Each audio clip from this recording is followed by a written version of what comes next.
Hi, everybody. Welcome. I'm Aurora. This class is Lessons for Full Spectrum Humans. Today, I diverged slightly in the order that I'm presenting the curriculum. That was terrible grammar, so please forgive me. Right now, I'm going to do what is an amalgam of Lesson 19 and also some extemporaneous sharing about the concept of entropy. So lesson 19 would be weeks away, all the way down the road in the semester. But when I woke up when I was going to sleep last night, I was thinking about organizing my notes, what I wanted to teach about. And the thing that I wanted to emphasize the most at this point in this semester to this particular group of people is the concept of entropy. So that's why I'm skipping ahead a little bit, but we will, of course, reconvene and get back on track. But so today's class is pretty much about the concept of entropy. When I talk about entropy, I am using a word that science also sometimes uses. Science describes entropy as a slow or gradual disorganization process. But as I'm talking about it in this class, and as I'm talking about it represented in these non-dualistic formfulnesses that I'm trying to teach you about, I'm talking about a sudden and complete state change, not something gradual. So here, when we talk about entropy, if I use the analogy, and I'm going to use this analogy a lot throughout today's lesson, of cars on the road. If entropy is like pressing the brakes, and you can press the brakes and go like slowly, slowly, slowly from 20 miles an hour down to 10 and then down to 0, I am talking about going to 0 instantaneously. And that is what I really have to share in terms of the innovation that is innate in the form that is called flying rainbow lasagna. So you guys need to know about entropy. It definitely relates to your day-to-day, moment-to-moment existence, to your ongoing successful ascension experience, to the planetary cleanup. Because you recognize, not to be mean, but it's been kind of a garbage system around here. It's been a little trashed up.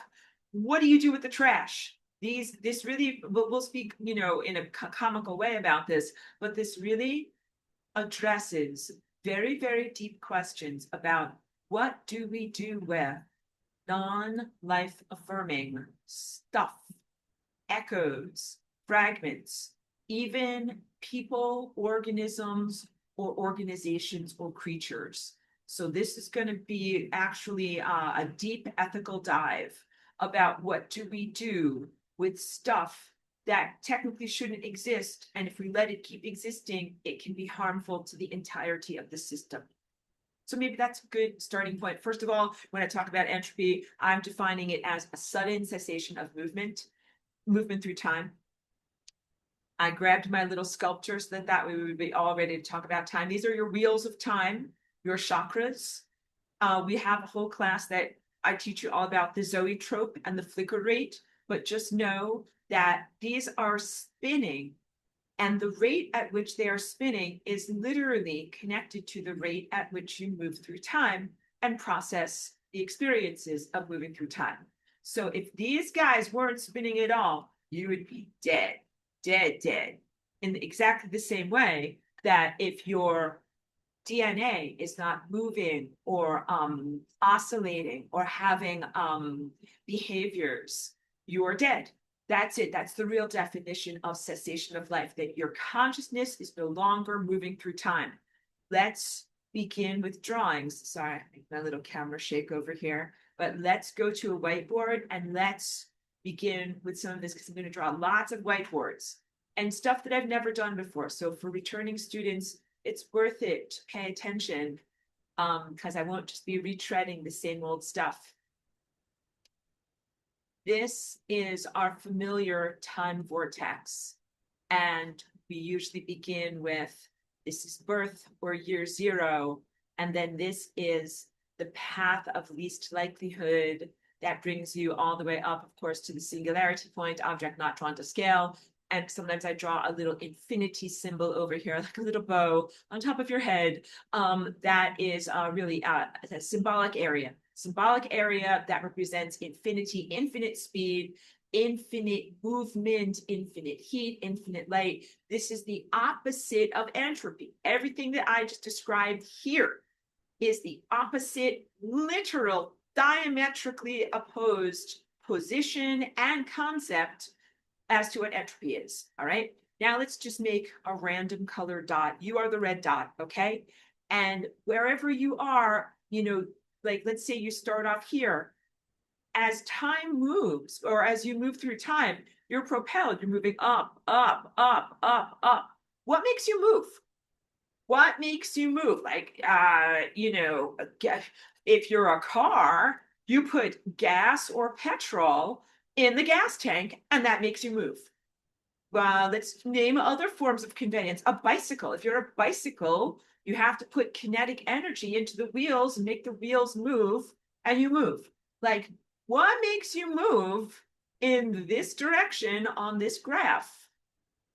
And this is the crux of what I'm trying to speak to you today in terms of learning how to navigate the time field successfully and how to deal with, here I am drawing doo-doos, how to deal with those pesky occupiers of the interstices.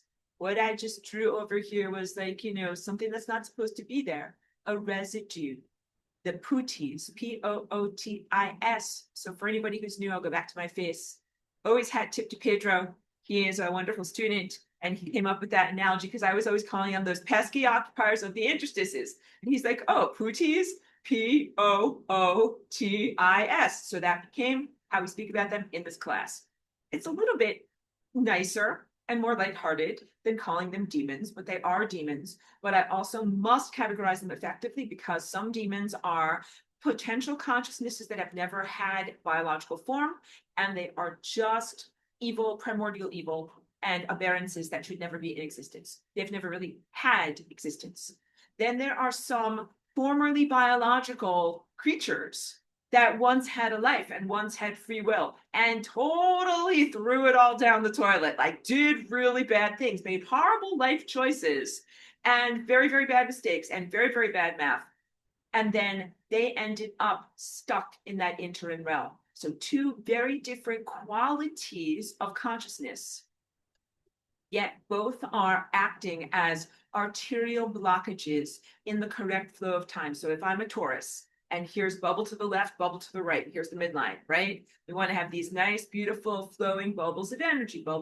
And my face, my center of my face is the singularity, okay? All right? Because that way all the energy comes from singularity and returns to singularity. And this is a beautiful, eternal system, right? But if there's some stuck blockage, unresolved emotional doo-doo or something that is not correct, that's stuck there, then the energy comes out, but then it gets stuck and it doesn't go where it needs to go. And that is very directly analogous to what would happen in a physical body if you had a blockade in vital organs and you would not receive the flow of life-giving blood that you need. It can happen a tiny amount and you'll be alive, but if it happens too much, then you will no longer be the definition of what we call alive. Time is an alive animal, and in order for it to stay alive, it must have these beautiful rhythmic circulatory patterns of energy that are directly analogous to the flow of blood. And if there are too many time blockages, all of time can go bye-bye. That is definitely not good, and we don't want that. So the pooties are not merely an inconvenience to us, and they're so much more, I clutch my pearls, than a mere inconvenience. They are really destroy quality of life, soul destroying, and that's a literalism, and in many ways, blockages or obstacles to true ascension. And when I say soul destroying, what do I mean? I'm not talking about your soul as Casper the Ghost or intangible, ephemeral kind of chalk drawing of what your body looks like. I am talking about your soul as the ephemeral set of choices that you have made that make you who you are, like your decision making as you've gone through life or many multiple parallel existences. It's what makes you not a relic, but an antique, because some of those words do not have good connotations, but something that is valuable and a treasure that has a story behind it of where you've been. And erasing that story is very, very wrong and does not add to your value. That story is the value, like when you have a beautiful gem or, you know, something that's handmade and you know where it came from and you know who has owned it before you. But also the sense of who your potential for the future and who you're supposed to be and what you're supposed to become and where how you're supposed to interact in the world, that when that is taken off course, when you are taken from being in alignment with the correct set of ideas and possibilities, probabilities, belief systems, behavioral tendencies, and larger time currents that bring you back to your remembrance of God self, when you're taken off of that path and put onto a worse path, that is the definition of soul destruction. It is taking you away from your greatness, making you less than your potential, and turning you into a deformation and aberration. I don't want you to think that you're Quasimodo or anything like that. You know, when I say deformation, because you know, to think that you're like whatever, monstrously um uh mangled in your body. No, but you know, some the shape of your life. The shape of your life. You might still have your two arms and your two legs, and you know your face is on straight, but the shape of your life might not be correct. That's deformation, and that can look like when you are not achieving your greatness, when you are in mediocre employment or mediocre relationships or subpar, suboptimum community or dwelling, or when you are not fully funded with resources, or when your body is not in optimum um, um, health and vitality of whatever that looks like for you, health, vitality, mobility, ability, and productivity. That all of those things are the end result of destabilization from doo-doos on the membrane of death that we call pooties that make a person's chakras wibble wobble, because this is a time object and is fluid, and time is also fluid. So in order to have this beautiful, like, you know, focused, serene flight through time, your chakras have to have a lot of energy. They have to be moving fast, just like a bicycle. And I actually have never learned it as Aurora to ride a bicycle. So all of this is theoretical to me, but I hear that you got to get the bicycle wheels moving really fast. Because if you don't, then you're moving kind of slow and you kind of fall over, right? So there's that momentum that is achieved that helps you to remain upright and perpendicular. And that's a direct analogy, again, to the spinning of your chakras through time. So when your health is good and you have plenty of life force energy, then your chakras are spinning at an optimum rate. And that is literally you being propelled through time, like going up that little time vortex with plenty of momentum, okay? So now as I'm sharing in this lecture, we're gonna start calling that your car, that you're that little red dot driving along the time road and you're in your car, because I want you to know what happens when you lose gas. And what is it to send something or someone to entropy? Because this is much more than just an abstract concept or something frivolous, where if I tell you, oh, like, don't worry, like, here's how you ascend. You just send these such and such things to entropy. And you're like, okay, that sounds great. Like, how do you do that? And let's just wave your magic wand and poof. That's it. Just send things to entropy. It's like, no, no, and no. There is much more involved. So I don't want to be blithely hand waving and generalizing and saying, oh, you simply do it like this. It's a very, very concerted, focused effort and extremely accurate. So the dance of the flying rainbow lasagna is an extremely accurate dance. Although I always intend to make it a beautiful and a graceful dance as well, you must focus on accuracy. And I didn't know about this dance, but my friend who's in this class has played this video game called Dance Dance Revolution, where you must match your footsteps to what the computerized touchpad is showing you and lighting up, and that's how you win. So it doesn't matter what your posture is or what your expressiveness is. What matters is if you get your feet in the right place. Lasagna is kind of like that. It is also kind of like double Dutch jump rope, which again, I have only theoreticized about and never actually done in real life, but I would like to be able to do that one day. But you must get into the rhythm of being within the context of the moving waves, which are the ropes in this case. And what you do with your body posture is secondary to making sure that your feet don't get tangled up in the ropes. What I teach you in this class and the harmonics and the math and the exactitude of what I'm teaching you is going to help you to be able to navigate and to do things with accuracy.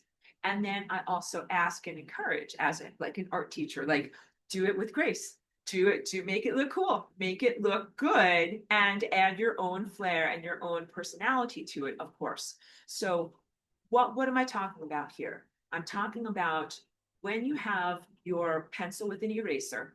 I know this is not a pencil with an eraser, but imagine that it is. This is my multi everything representative tool here. When you have your virtual pencil with eraser and you are dancing with your DNA as a flying rainbow lasagna in hyperspace, you are creating events. So you're like, I think I will rough sketch this. I think I like this. I think I will make this look like this. Of course, it's not an intellectual exercise, it's a body exercise, right?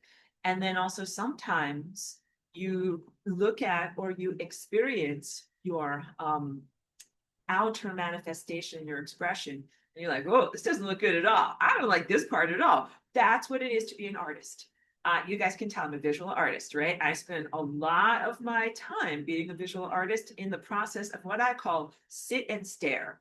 This is not a productionless, I don't know if that's the word, a sedentary activity in terms of doing nothing. Although from the untrained observer, they may be like, she's sitting there doing nothing. Yeah, it's really essential as an artist to critically absorb what you have externalized. Sit and stare. You must experience your creation. And that is part of making something and then feeling it and seeing what you've made. And then you wrap that all up into the next project. You're like, well, the next time I'll do this, or, I'll evolve and I'll do it like in this way. So you must do that with your flying rainbow lasagna dance and your expressions in reality. You must experience things and feel what's optimum, what is not optimum, and then use your eraser. It is a big part of your prerogative of being an artist of your life to erase the things that you've been creating that are not optimum. And that means to erase certain events or to change the direction that you're going or to change the whole composition of your piece. That would be like rearranging the furniture. Like, I'm not going to put the bed over here. It totally doesn't fit. Like, move it all the way across the room. Like, rearrange your whole life. Sometimes that's what you're doing. And it is totally your prerogative to use the eraser. The eraser is to send things to entropy. And you do it in non-random patterns. So when I'm an artist and I am drawing like someone's face, so, you kind of like squint. Also, we squint a lot. Squint, you draw, you're like, that's not quite right, and erase. And as you erase, the way that you're erasing actually kind of makes smudges on the canvas or on the page. That looks like the person's face. And then you're like, well, that looks slightly more like that person. Now let me add more of this and add more of this and add more of this. So the idea is that the erasure itself adds to the picture of what you are creating. So you're not making something wrong. You're not like, oh no, I made something completely wrong and I've ruined reality. I would like a new piece of reality, please, because I have ruined the old reality and I would like to start again. Like, technically we can't do that. So we treat reality with respect. But please know you can always have erasure or turpentine with a rag, so that way you can wipe out things. But you must also treat the creative process with respect, because you are genuinely having an impact on reality and on making things. So yeah, because I just felt somebody be concerned in what I'm sharing, because you are all very good students. Someone's just like, oh, I think I'm going to shut down my creative process because I don't want to play the wrong notes and I don't want to do the wrong thing. And I'm like, no, please allow your creative process to unfold, but be respectful of the fact that you are working with very, very active tools that have a direct connection to reality and are not merely an abstraction. So of course, in my studio here, the paper and the paint, these are not alive tools. But as you do your dance and you're working with your life and your body and relationships in the world, you're working with alive tools. You must be respectful of life. So these are some of the things that I try to imbue you with in terms of having good values in how you treat other people and in how you treat the time fabric.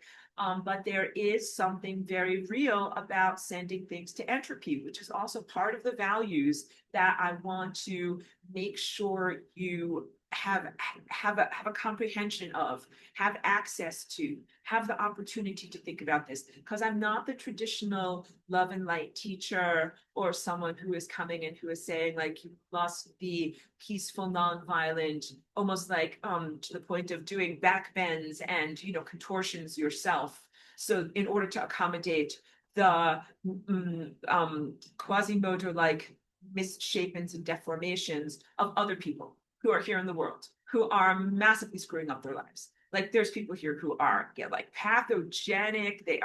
Pathogenic means causing disease. They are also sometimes psychopaths, meaning they have mental disease. Sometimes they are like sociopaths, meaning that they don't care that they have mental disease and that they are causing disease. Like there's a lot of bad stuff here in the world.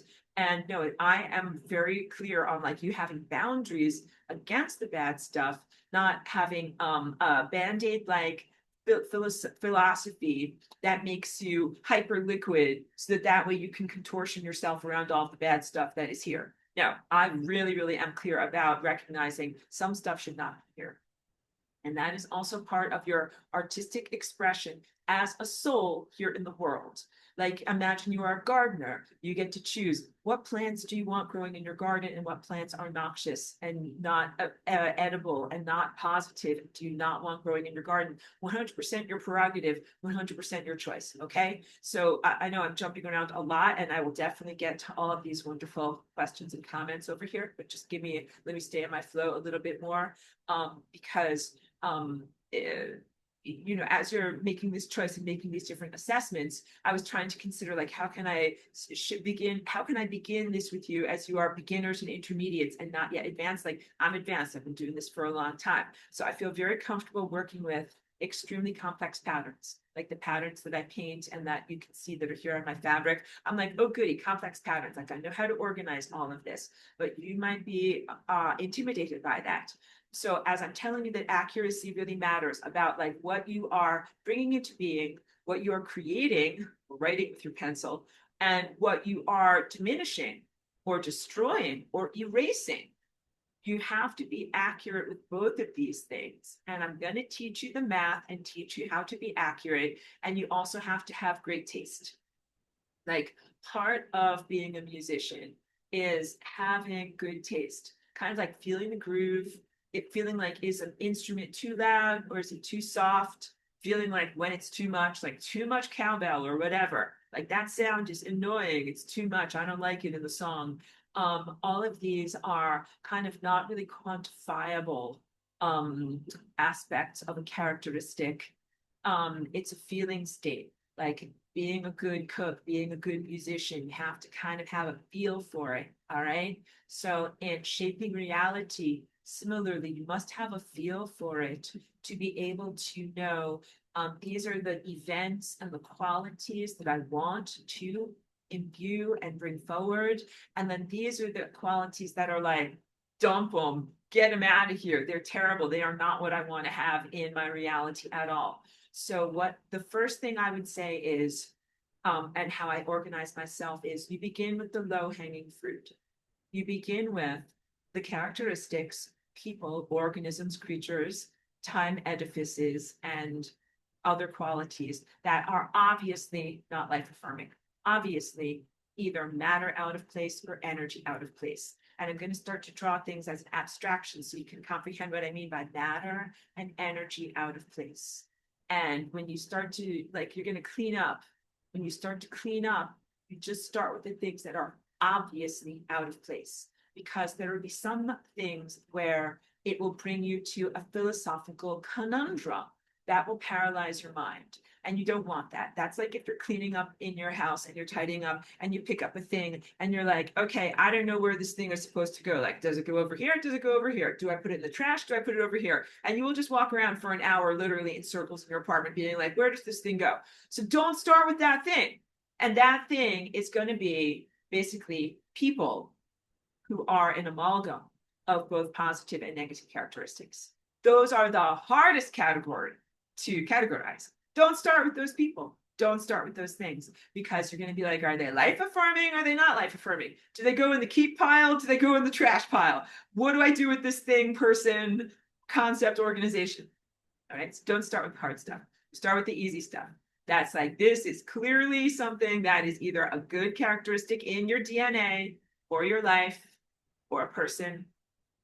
And then also, this over here is clearly a negative characteristic and something that you don't want to embody, or something that you don't want to feed or give energy to. Listen to my words. Feed or give energy to. Because when I'm talking to you about the destabilization of chakras, it has to do with those concepts. Feed and give energy to. How do the Pooties destabilize your life? How do they take you away from your greatness? How do they do this? They do it through feeding off of your energy. Do they literally come to you in your bed at night and nibble upon you? No, they eat your energy. They eat your emotional energy, your esoteric energy. They eat the momentum that makes your chakras go fast. They make your bicycle wheels go slow. All right. That is what you have to begin to become sensitized to. Anything that is eating you, eating your energy, especially without authorized access. Like, basically, nothing should be eating your energy. Like, only your energy is for you. And that is very important. And this is what I'm going to start to draw, so that way we can get out of words and get it to activate a different part of your mind. But no, everything is part of you. If someone else eats part of your energy, it means that they've got part of you in them. Then they are quantum entangled with you. And that is why you have to send them to entropy. So now let's drop. And wait, first, also, pardon me, I'm drinking some tea. Let me just drink a little bit of tea. Well, I'm going to draw my cards, but I feel like first I should get to questions before I move too far along. I have some wonderful mate here. So yes, it's helping me to focus. Questions first before I move forward at 10 million miles an hour. All right, so first of all, Kim Rose says, no bicycle? Did you learn to swim? Great analogies to be had. So, because I'm a walk-in and I came into this body in adulthood, so I did not do a lot of the things that people usually do when they're like a child at summer camp. And also, I have been overcoming a brain injury and had a lot of challenges with brain organization and coordination of all four of my limbs. So things that might have been commonplace or that you learned in childhood, I didn't always learn. And also some things that are easy for other people are actually hard for me. And I'm still working on them. So I would have to go through like a whole, whatever we'd call it, regimen of like all the things that I have to learn how to do. Kim Rose says the mountain cyclists on my curvy mountain road find themselves close to the membrane of death every weekend. You know, I think about that. I watch some of these harrowing videos of people that are just taking such a risk by doing that. And in ancient concurrent Atlantis, we would do stuff like that because we could see time effectively. And we could tell very easily, like, oh, 1 centimeter to the left. And I'm going on a timeline that ends with me crashing over the edge of the mountain. But the people that are on your timelines right now, they do not have their time apparatus fully activated. So they're flying blind and they don't, I think, even know how close they're coming to the membrane of death. Kim Rose also says, can I reframe my divorce as sending something to entropy? Let's do it, girl. Okay. How do we do this in a way to create a better experience for all who are affected by this reality? Kids, dogs, parents, and in-laws, all are victims. Okay, so let me drink tea and then we'll talk about this. This is a very, very good starting point for the sociological, human-based concept of how do we apply entropy in a relationship.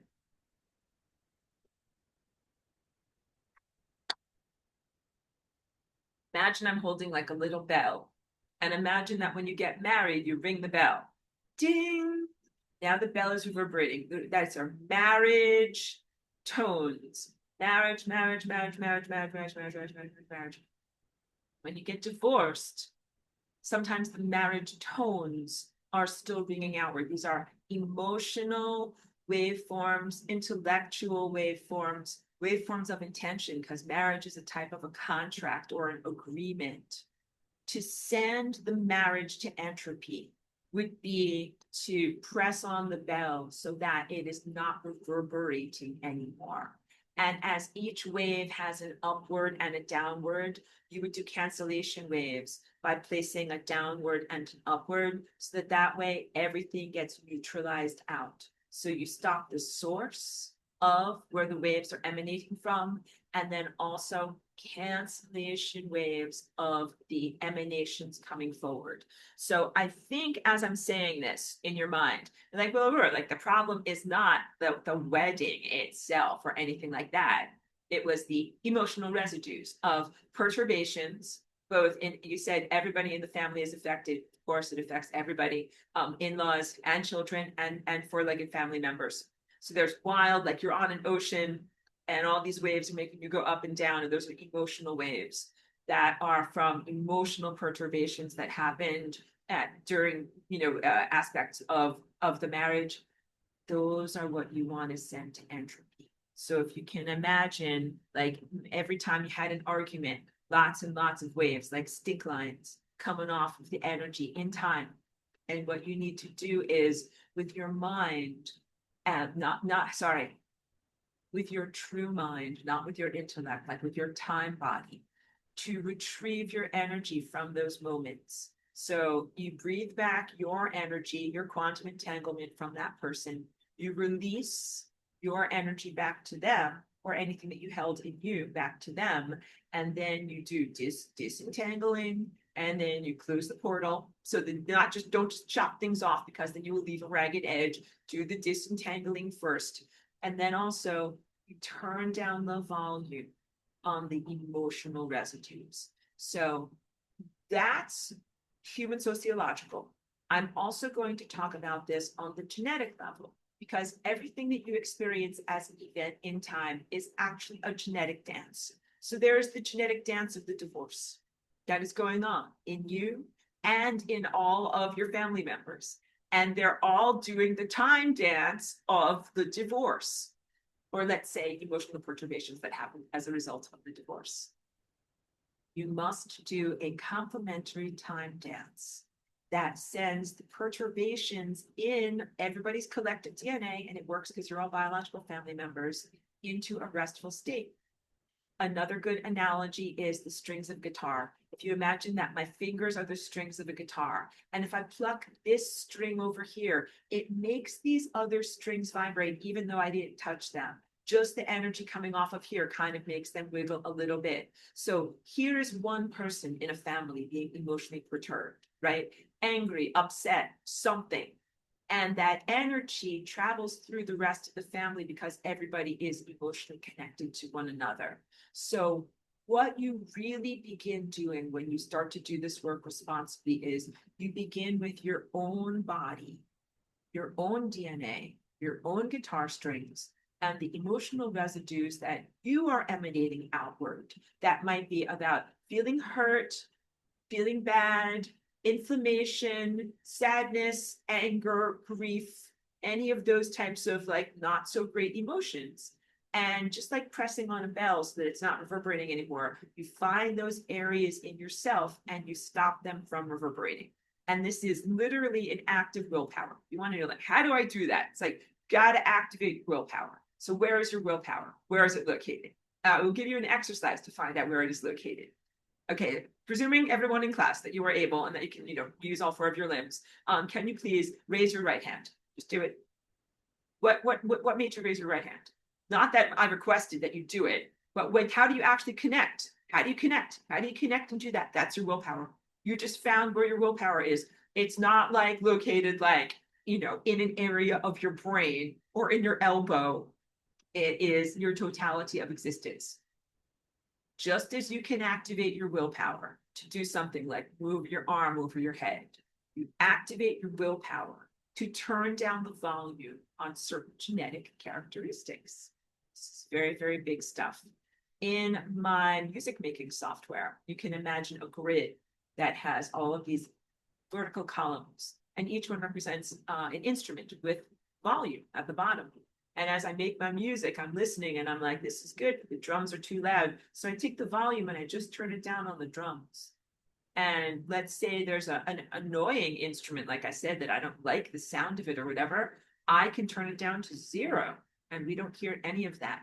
This is what I'm encouraging each one of you to do with your DNA in terms of entropy, so that you can be a master of your fate, a master of your character, like literally to choose the colors or the palette that you are using to paint the character of who you are in the world.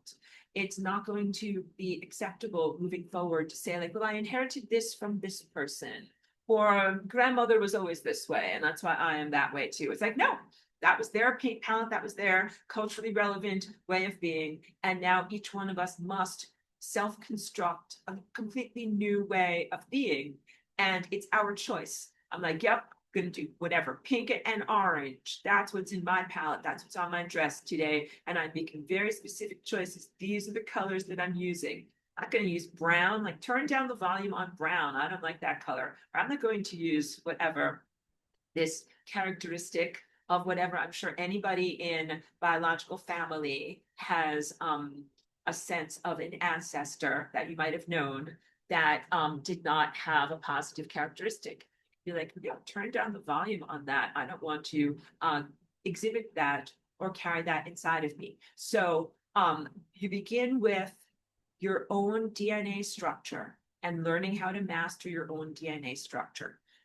Then you start to see, like, as you're a good musician and you're learning how to keep the beat, how you as a musician have an impact on the other musicians around you. That is how you begin to affect positively and hopefully heal your whole family dynamic that has emotional perturbations. So it's a big, huge thing actually to reach into and affect someone else's DNA. I would say that's not even intermediate, that's advanced. That's like black belt stuff. So don't start with that. That's a very, very big and challenging thing that can lead people to ethical quagmires of like, am I allowed to do this? How much can I do this? It's kind of like I have worked in small offices, during times when I have worked not as in self-direction, but worked for another person. And I helped to clear out someone else's emails, where you have to make a lot of executive choices of like, what emails are important? What is obvious spam? What is obviously irrelevant? What is critical that needs to be saved and brought to another person's attention? And this involves like, critical thinking skills. It is the same in your body as you're doing this assessment and as you're doing this to go into another person's body, to be able to be like, well, in your DNA, these parts of your DNA are doing great and they are relevant and healthy, but this is spam and this is actively diseased over here. Like that, it actually takes a lot to do that. So I would say, don't try to do that. But you will be having a positive impact on all of the organisms around you. When you tune up your own instrument, you know that you will be having an impact on them that amps up the volume on their positive instruments. You're like, guitar sounds great, bring it up. And whatever, the vocals sound great, turn those up. And because like that is from reverberating from inside of you, good things that are happening are going to reverberate inside of them. And those things are all going to go up. So you can feel like I can affect another person obliquely through the goodness that I'm radiating outward. But until you get more accuracy in your inner literacy, don't try to jump directly into someone else and have an influence on their DNA. But please know, like we're all having an oblique impact on one another. And that is also why I'm grabbing these picture pages over here with paperwork. That is why these things over here were very, very harmful to all of us.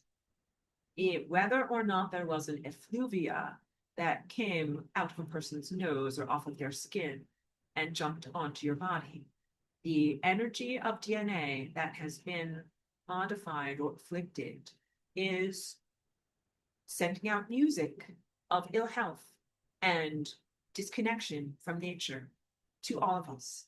And then that is just like there can be a small amount of a blockage in your body and you can stay alive and survive it. But an arterial blockage or directly in your brain, like you're going to die. If there's too much of this bad DNA music, you will not have a world anymore.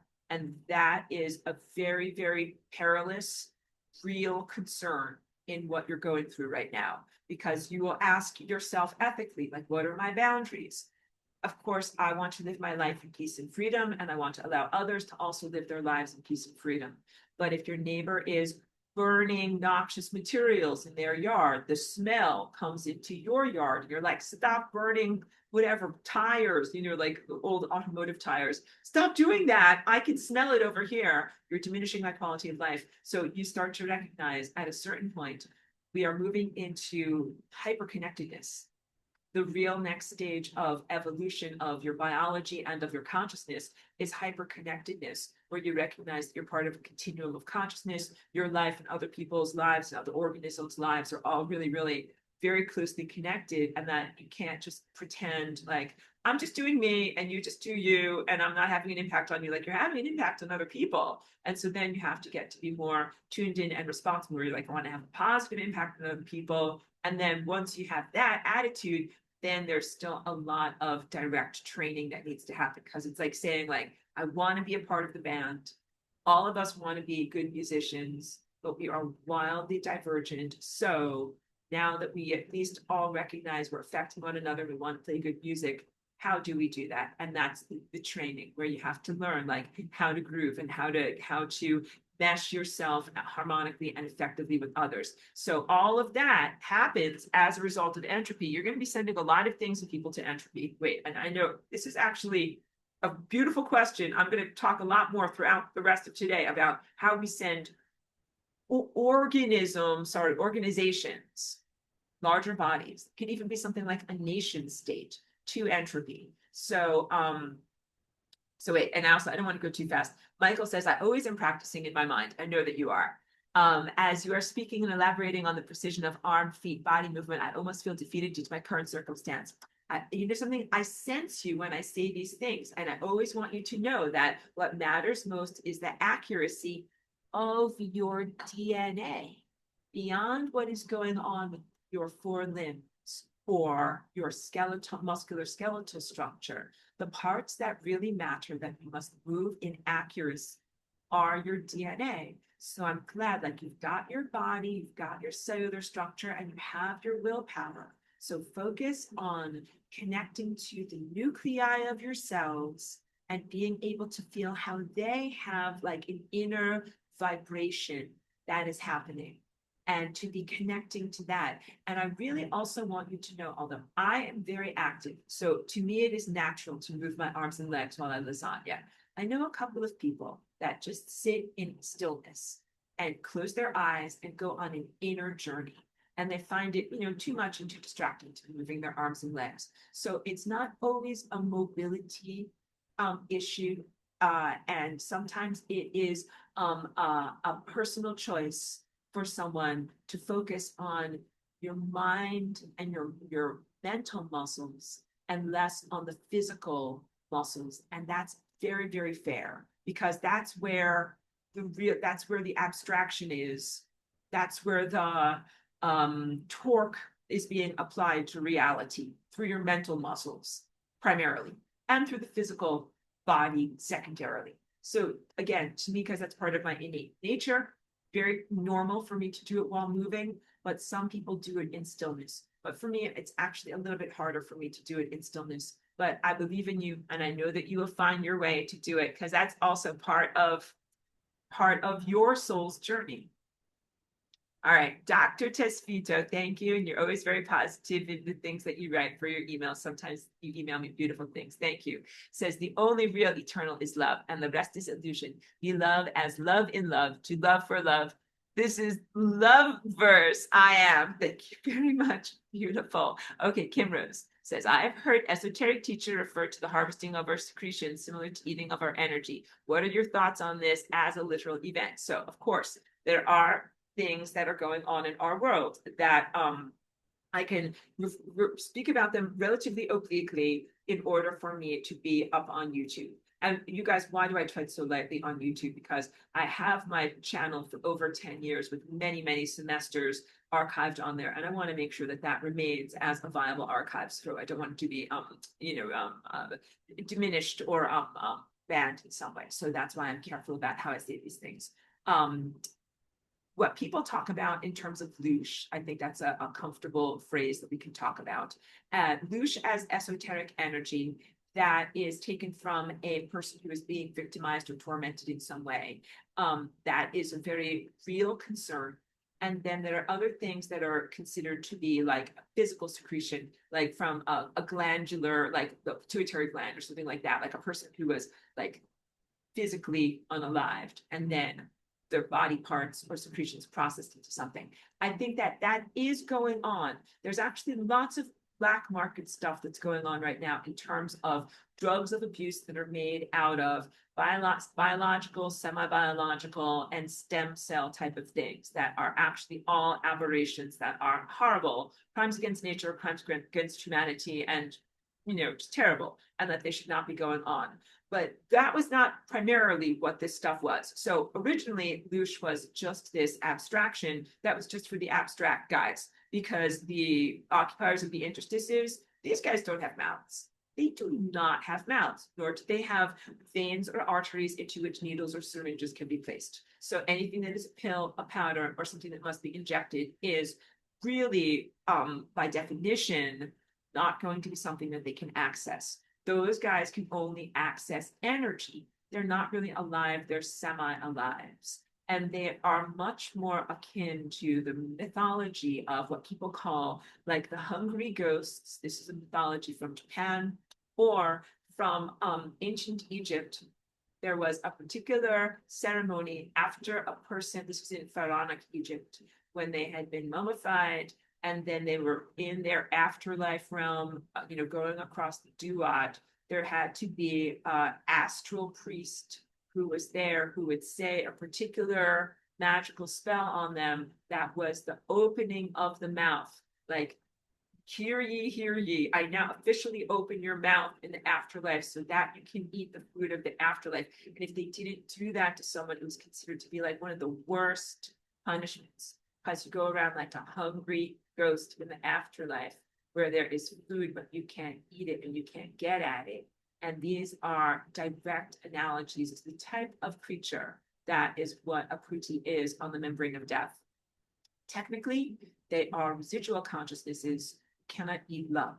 And we eat love all the time. So we eat love as like a food, like maybe I just had some beautiful scrambled eggs that came from like whatever the free range chickens that are, the place that's down the road from me. So like that's full of love, right? I can eat that. Food goes in here. And I also eat love all the time. Like I get out in the sunshine, I get real consciousness waves of energy flowing through me. Like all of that is love. The Prutis, this is essential for you to know, have placed themselves in a place outside of time. They are not eternal. They are energy and matter out of place. They do not have the momentum to propel themselves to where they need to actually go to. I will get to more questions and comments, but now it is definitely time for me to talk to you about the cars, like race cars. No, shut up. I just want whiteboards. I'm pressing a button. I want a new whiteboard. Good. I don't know. A prompt just came up. Sometimes I make the most extraordinary faces because I'm like, I pressed a button and I do not know what just happened. Okay, but the whiteboard is successfully here.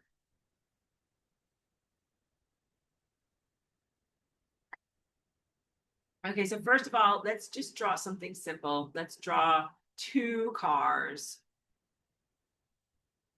This is a road for the red car. Wait. And then I'll draw an actual little car. And guys, like I'm a real artist and I can actually draw, but I'm just gonna draw like a little profile of a car, like a little VW bug or something like that. All right.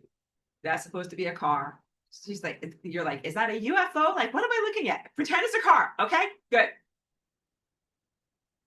And then green. All right, this will make sense. Green. And we'll draw a little green car. because these represent two different people. This one's more upside down. So too bad. It's tough. Okay, we did it. Great. And how do we go down the road? Let's say with both of these, we're beginning over here, and then we go down the road by going in this direction. All right. This is time. Time flows in this direction. We're going down the time road. All right. And now let's also say that each of these cars has a speed that it is going. Like, let's say that this car over here is going 60 miles per hour. This car over here is going 20 miles per hour, right? So we've got this guy's going boom, boom, boom, and this guy's going boom, and then take a little bit longer, boom, and then take a little longer. Okay, so this guy's way ahead of the other guy. In the stealing of esoteric energy, what happens is that some of the momentum, some of the momentum from one car is siphoned off to the other car. So now what I'm going to do is I'm going to scribble some red over here. And I'm doing this in order to virtually portray that the red car has lost half of its energy. And what I'm going to do is I'm going to kind of blank out half of the red car. All right, I'm scribbling out half of the red car. It's only half a car right now. And the green car just got extras. And so let's say, class, what is 60 divided into? What's half of 60? It's 30. Good. What's 20 plus 30? It's 50. Okay, great. So we just did some simple math. So now this car is now moving ahead at 50 miles per hour. And what I'm going to do is I'm going to kind of draw a red intertwinement here so that you can see that red and green are kind of moving together over here to get faster. And then we're going to say this is the position of where that car is in time from that added energy that came from this guy over to here, right?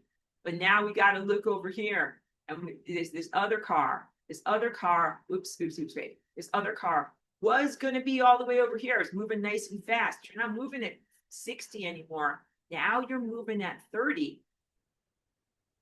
And you're not all the way up ahead anymore. Now let's choose this kind of ghostly color so that you can see. Now you're only back here. All right. So this process of stealing energy that I have just highlighted over here, this is ritual abuse. This is dark magic. This is sometimes technological. So ritual abuse, violations of boundaries, and sexual abuse, and dark magic. Those are things that have existed before our current level of high technological advancement. But then there are also levels of high technological advancement that have happened in the past 20 years, most specifically within the past 10 years, most specifically within the past 5 years, that have made it possible for this to be done on a technological, wholesale, industrial scale, with the draining of life force energy from one person, one car, to another person, another person's car, through subdermal, interconnected, wirelessly communicative force fields in the world. Right? So now we have to talk. Why did I say all this to you? Because I want to know about entropy. Like, what I'm not just going to tell you this like the end, go home and be sad. No, I just told you all this bad stuff so that now I can tell you how to fix it. Because none of this is good. None of this is good. This red line over here is really not good. That is called energy out of place. This red car, sorry, this green car over here has a bunch of energy that it is not supposed to have. It has a bunch of this person's energy. Somebody got somebody else's energy. They got either their happiness, or their life force, like their energy. Maybe it was their reproductive energy for making babies, or their orgasm. Maybe it was their creative energy for making a painting or writing a new song, or for whatever, writing a Shakespearean drama. All right. But this guy over here got a lot of stuff from this person over here, and then this person over here had half of what they were and half of who they are. In order for this person over here to be rectified and to be who they really are again, they have to get back their energy from the other person. And that looks like sending that person to entropy, or sending their characteristics to entropy, or sending their organization to entropy. So let's say first that this person is not acting alone and that they're part of a large evil network. Just say, like as a fantasy, like as a potential, like let's just say, wink, wink, that's what's going on. You have to send the organization to entropy, because this was a part, like the belief system, a motivational belief system made this person act in a certain way that justified the taking of energy from another person over here, and said, yeah, you should really do this. Why do people do, I want to say crazy SHIT, but very unhealthy, not righteous things like that? Why do they do that? Because of flawed and imbalanced belief systems and value systems and systems of justification. So that system of justification is like a bunch of force fields, a bunch of waves. These are thought waves around this guy that say, yeah, steal from somebody else, steal from that guy, screw that guy over, screw that guy over, screw that guy over. They might be like, you're in a competition. Ascension is a competition. You got to get rid of that guy in order for you to be able to survive.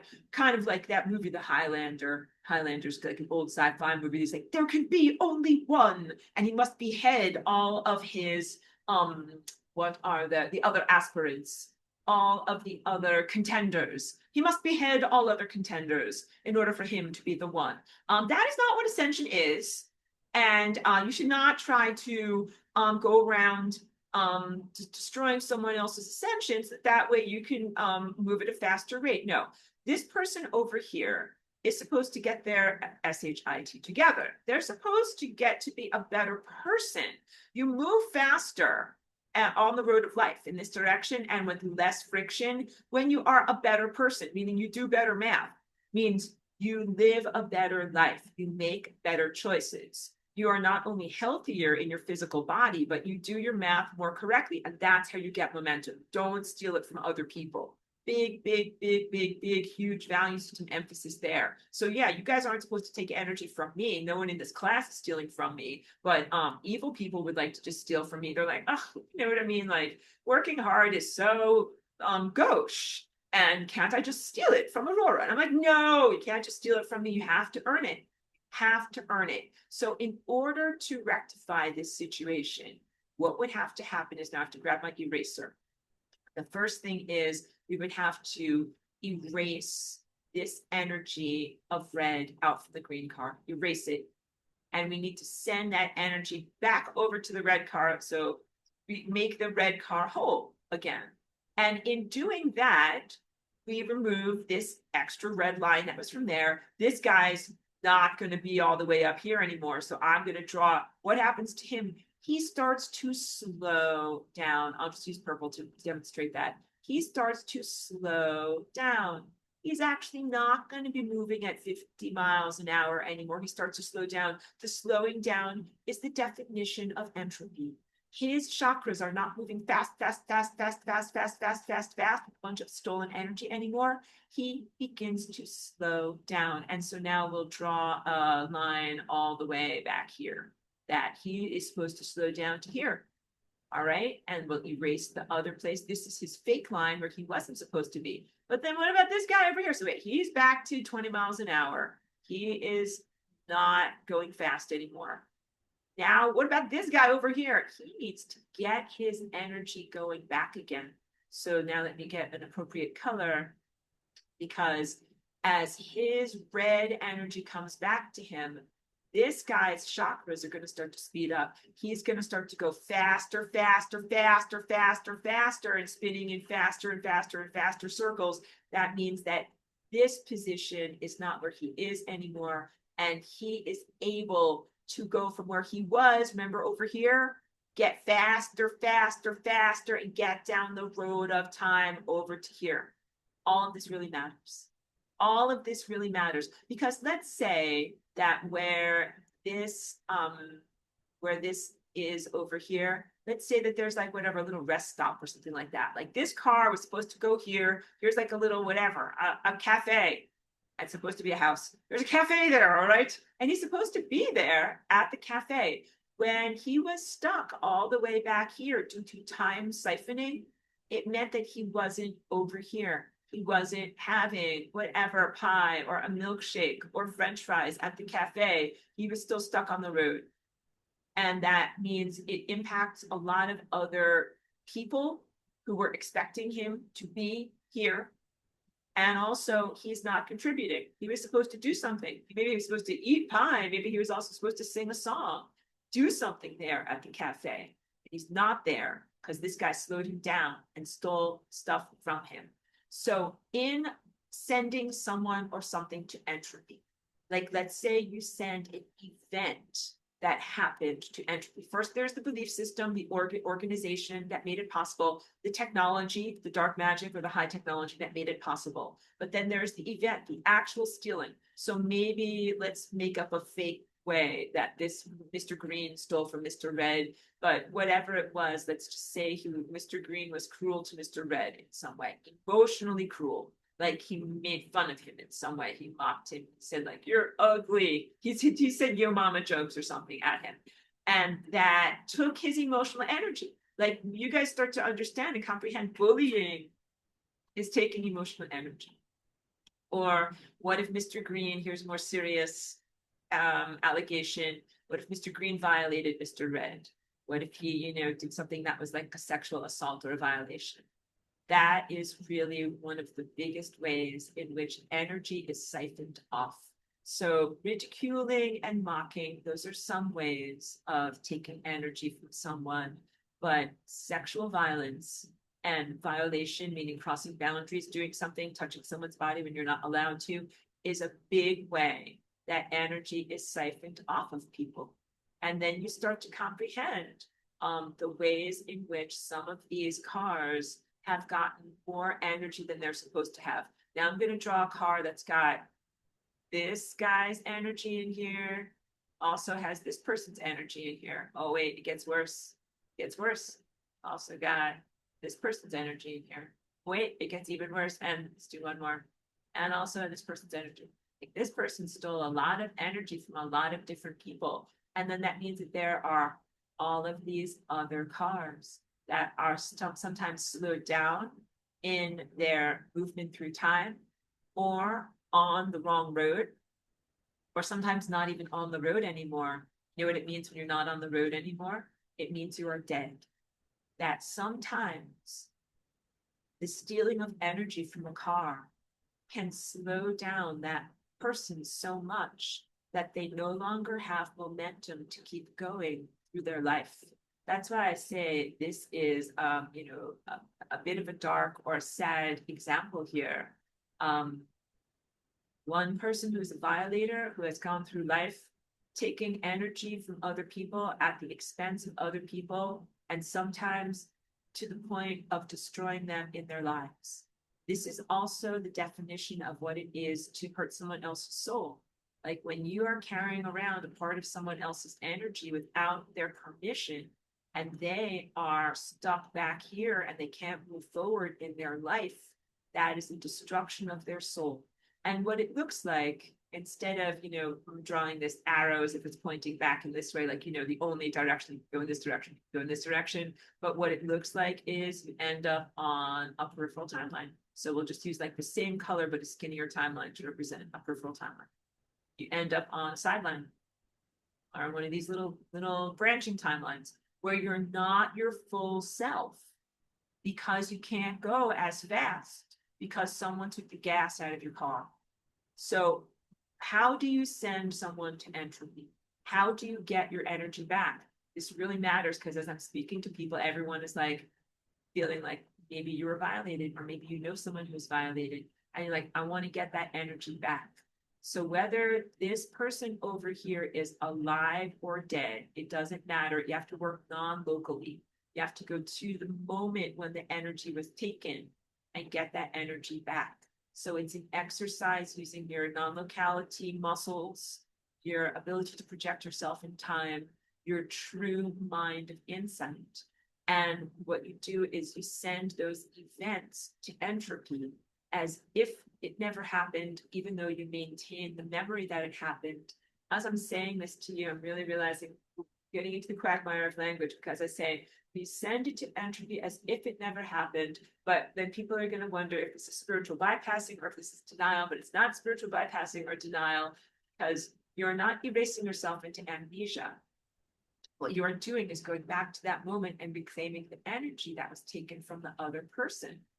Basically, you get your energy back. Take the gas out of their gas tank.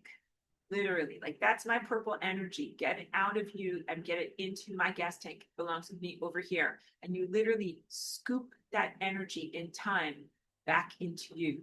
And as you do that, there's going to be the impact on the other guy's car. Because as he doesn't have that energy, he's going to slow down. And doesn't have that energy, he's going to slow down. And doesn't have that energy, oops, even his tires. You know something? If this guy was made of 100% stolen energy, by the time you erase everyone else's energy, you erase the whole car, because he was made mostly of stolen energy. So I wanted to draw that for you as well. Let's do this, because now is where you're going to start to comprehend what I'm talking about with like low-hanging fruit, okay? So first, let's just draw a rough outline of a person. That does kind of look like Quasimodo. I'm sorry. And now let's draw, like, here is all of the energy that is that person will make him green. All right, this is a green person, and this is all of their real energy. All right. And now we're going to draw all of the other colors. That's other people's stuff, other people's stuff, other people's stuff. Getting the image, you're getting it. All right. Now let's say everyone starts to do entropy exercises and they start to take their energy back. And we can also wait, we can draw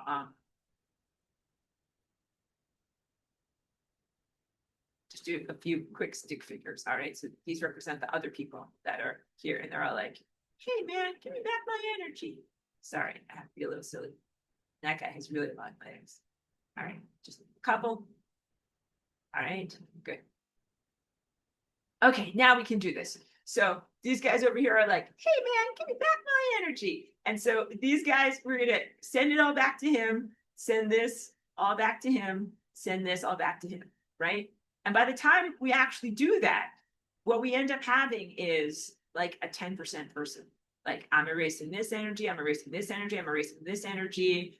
These guys now get to be super happy because they've got their energy. He's like, hooray, I have life force energy. Wait, wrong color, wait, you get it. Now these guys have like color. Now they have life force energy. Now they're like themselves again. They have momentum. They have a will to live. They have a spark and a creativity that had been taken from them. These guys now are accelerating and moving through time. And ascension is acceleration.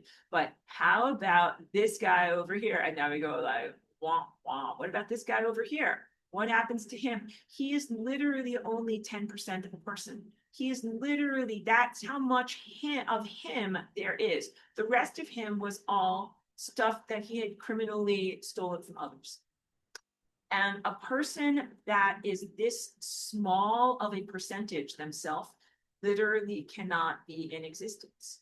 The entirety of the person is going to have to go to entropy, meaning no longer move through the time field. Here's the time field. No longer be a little dot moving upward through the time field.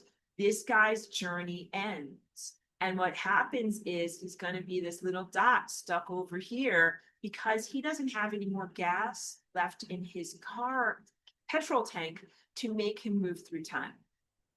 There is nothing that is animating his DNA presence. There is nothing that is vivifying him as consciousness and holding him aloft and propelling him where he needs to go. This guy does not have enough, he is bankrupt. He is bankrupt and he does not have enough energy to sustain him even on a cellular level. This is very, very important for you to comprehend this. So it's not like you're saying like, well, I am practicing nonviolence and I want to I don't want to behead my enemies like with a machete or something like that. Like, how can this be okay? Here's what's going on. This guy had stolen from all of these people and should not have been in this moment of time. Like, whatever, today, right now, it's 3:11 p.m. on July 2nd. This guy only got to be in 3:11 p.m. on July 2nd because he stole time energy from all of these people. He only could drive his car to this moment now because he stole energy from all of these people and held them back. As soon as that energy goes back to these people, he can't be in time anymore. He doesn't have enough momentum to sustain him in time. He definitely can't be in 3:12 or 3:13 or 3:14 or July 3rd, July 4th, July 5th, moving forward. This guy can't be in existence. And that is the essence of what we are doing with entropy. So now I'm going to drink some tea. I'm going to go back to my face. I'm going to gesture a lot more about what we are doing when we send an organism or an organization and characteristics to entropy.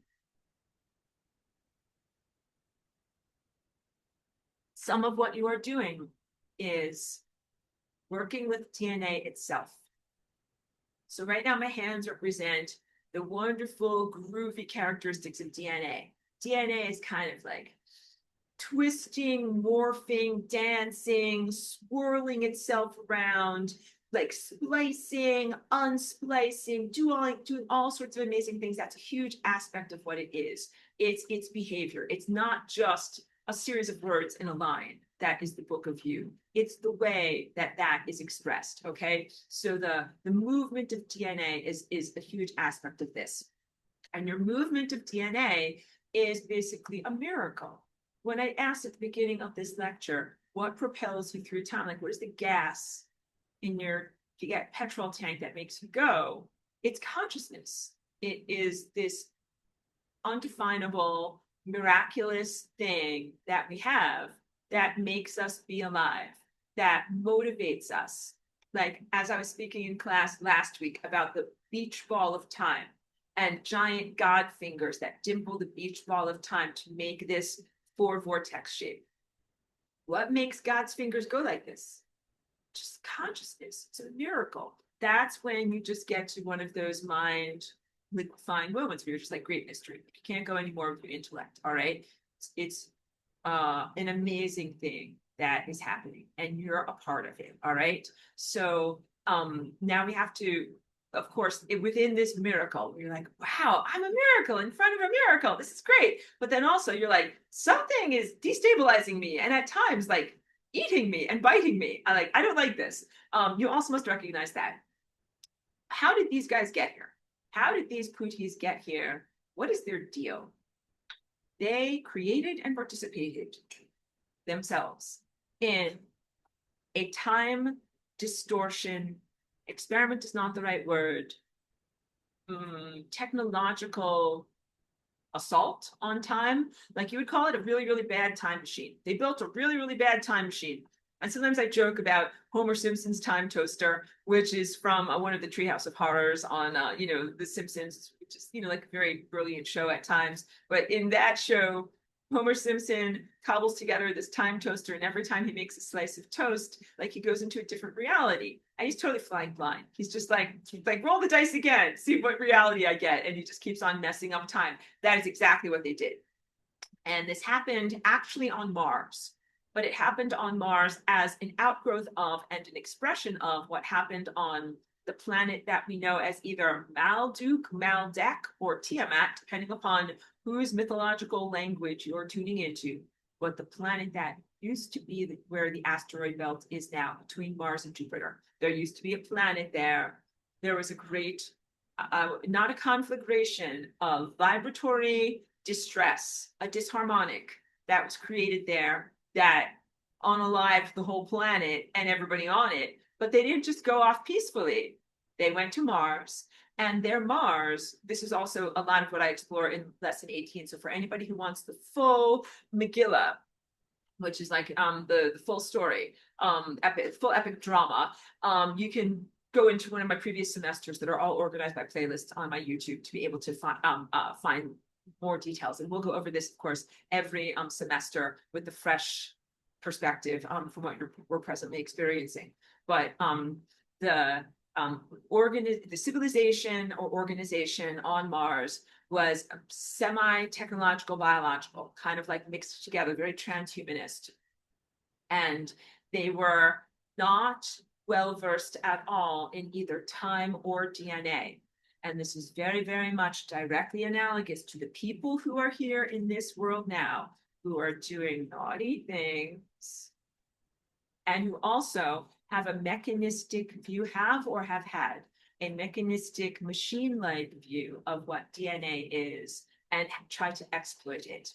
So I call them stupid smart, because they're not really smart. Like, sorry to be this way, but like, they're not really smart. Because if you're really smart, you're like, wow, like DNA is a miracle, and I'm a miracle within a miracle, and everything that has DNA is doing this amazing dance, and I'm dancing too. And like, they kind of like, you know, the way I am and the way I try to teach you guys. But these guys are stupid smart because they're materialists. They're looking at the world through a particular viewpoint.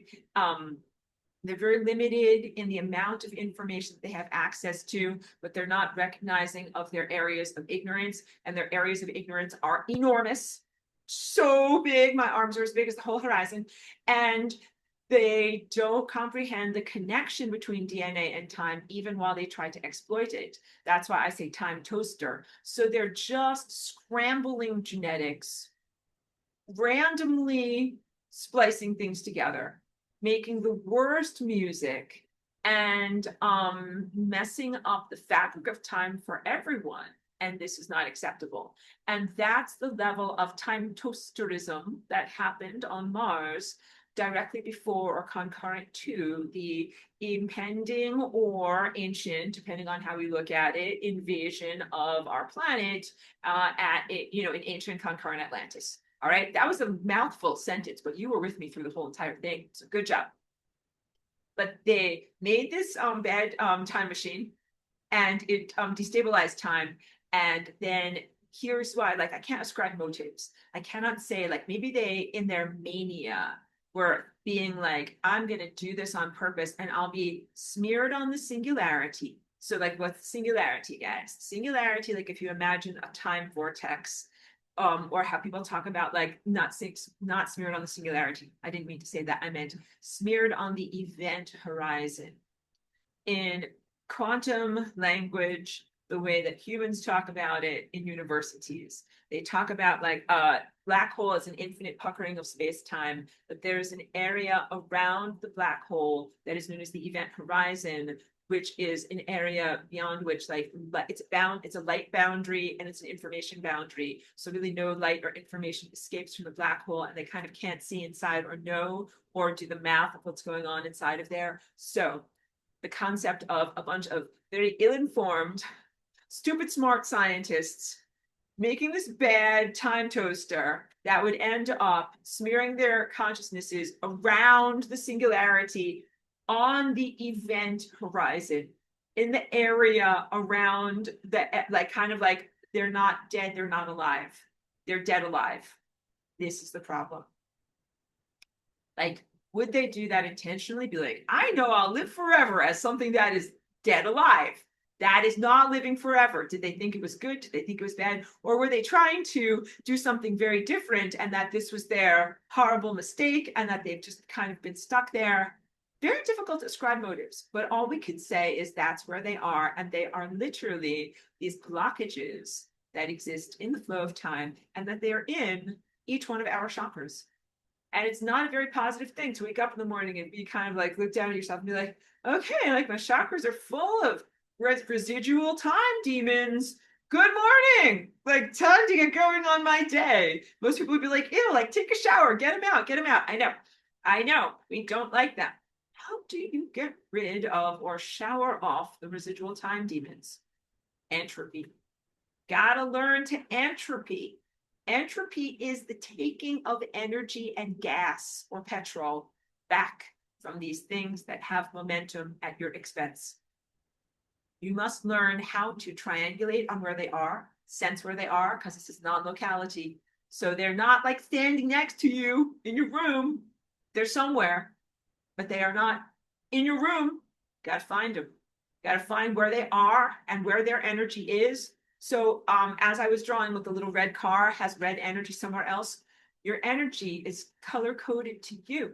So you have to feel where it is, and you don't see it with your eyes. You feel it with your senses, and you feel where your energy is. And you're like, some of my energy is over there. And that person or organism or creature or organization is using my energy. I take my energy back. So here's one example would be something like a nation state or a government, a governing agency. It's not necessarily a person, it is an organization, but your energy is lodged with the organization that has taken it from you. And you're like, I don't like that this organization has my energy. Scoop, I take my energy back to me. And of course, if all of us do this, like I erased the many multicolored colors of the car and then I erased the car itself, the car has no energy to be sustained in reality. It has no momentum to move forward in time. And there would be nothing propelling the organization of this governing body through time. I want to talk about other aspects of entropy too. I don't want to slip away. Entropy, time, it's not going to slip away. It's going to stay with me. Sorry, you always know it's important when, because in my mind it's very fluid when I'm talking about all these things about sending something to entropy. Well, okay, we'll come back. I'll talk. I'll get it. Don't worry. I believe in me. We'll come back. Sending a creature to entropy, like let's say mosquitoes. You really don't like mosquitoes at all. And this is a good example because mosquitoes breach your boundaries. They're not just flying around doing nothing. They stick their noses inside of you and literally inject diseases and withdraw blood and life force energy from you. They're a perfect example of organisms that you are ethically bound to send to entropy. So this is against a lot of what some spiritual type of teachers would teach you. They might teach you like, no, like just sit there and meditate. Just be like, like, and let the mosquitoes bite you. And I'd be like, no, do not do that. You should send the mosquitoes to entropy. Cosmic law. In cosmic law, you have your boundaries. You have your I am presence. You have your right to exist. Of course, the mosquito also has its right to exist, but when its right to exist starts to overlap with your right to exist in the Venn diagram of reality, then you have not only an opportunity, but a moral obligation to act. You are not required toward passivity or inaction. You are actually required to respond. Mosquitoes are small, and of course, you can survive them, but some things are bigger and are not survivable. And of course, there can be a fateful moment when a mosquito bites you and gives you a particular disease that is not survivable, like malaria or something like that. And you'd be like, I should have responded. These are choices that determine whether you're alive or dead in time. If you do not swat this mosquito, it's going to give you malaria. And then you will not be moving on your path of least likelihood. You will move towards the membrane of death. Some belief systems that would teach you not to swat the mosquito are teaching you to go towards the membrane of death. And I am teaching you to maintain your boundaries. And you can more than swat the mosquito, you could send it to entropy. That would mean taking away its life force energy that propels it through time. This would, of course, be like, using whatever, a jackhammer on a mosquito. Like, it's a very, very large nuclear option. It's the biggest thing you can do, like to send something to entropy for a tiny little mosquito. Like, it's probably easier to just swat it and make sure that it doesn't go on you. But you have the right to be able to send an organism to entropy if it is attacking you, especially a lethal attack. So, what if I said something, whatever, a giant crocodile, a shark, Godzilla, something like that is trying to bite you. you would, of course, want to send it to entropy.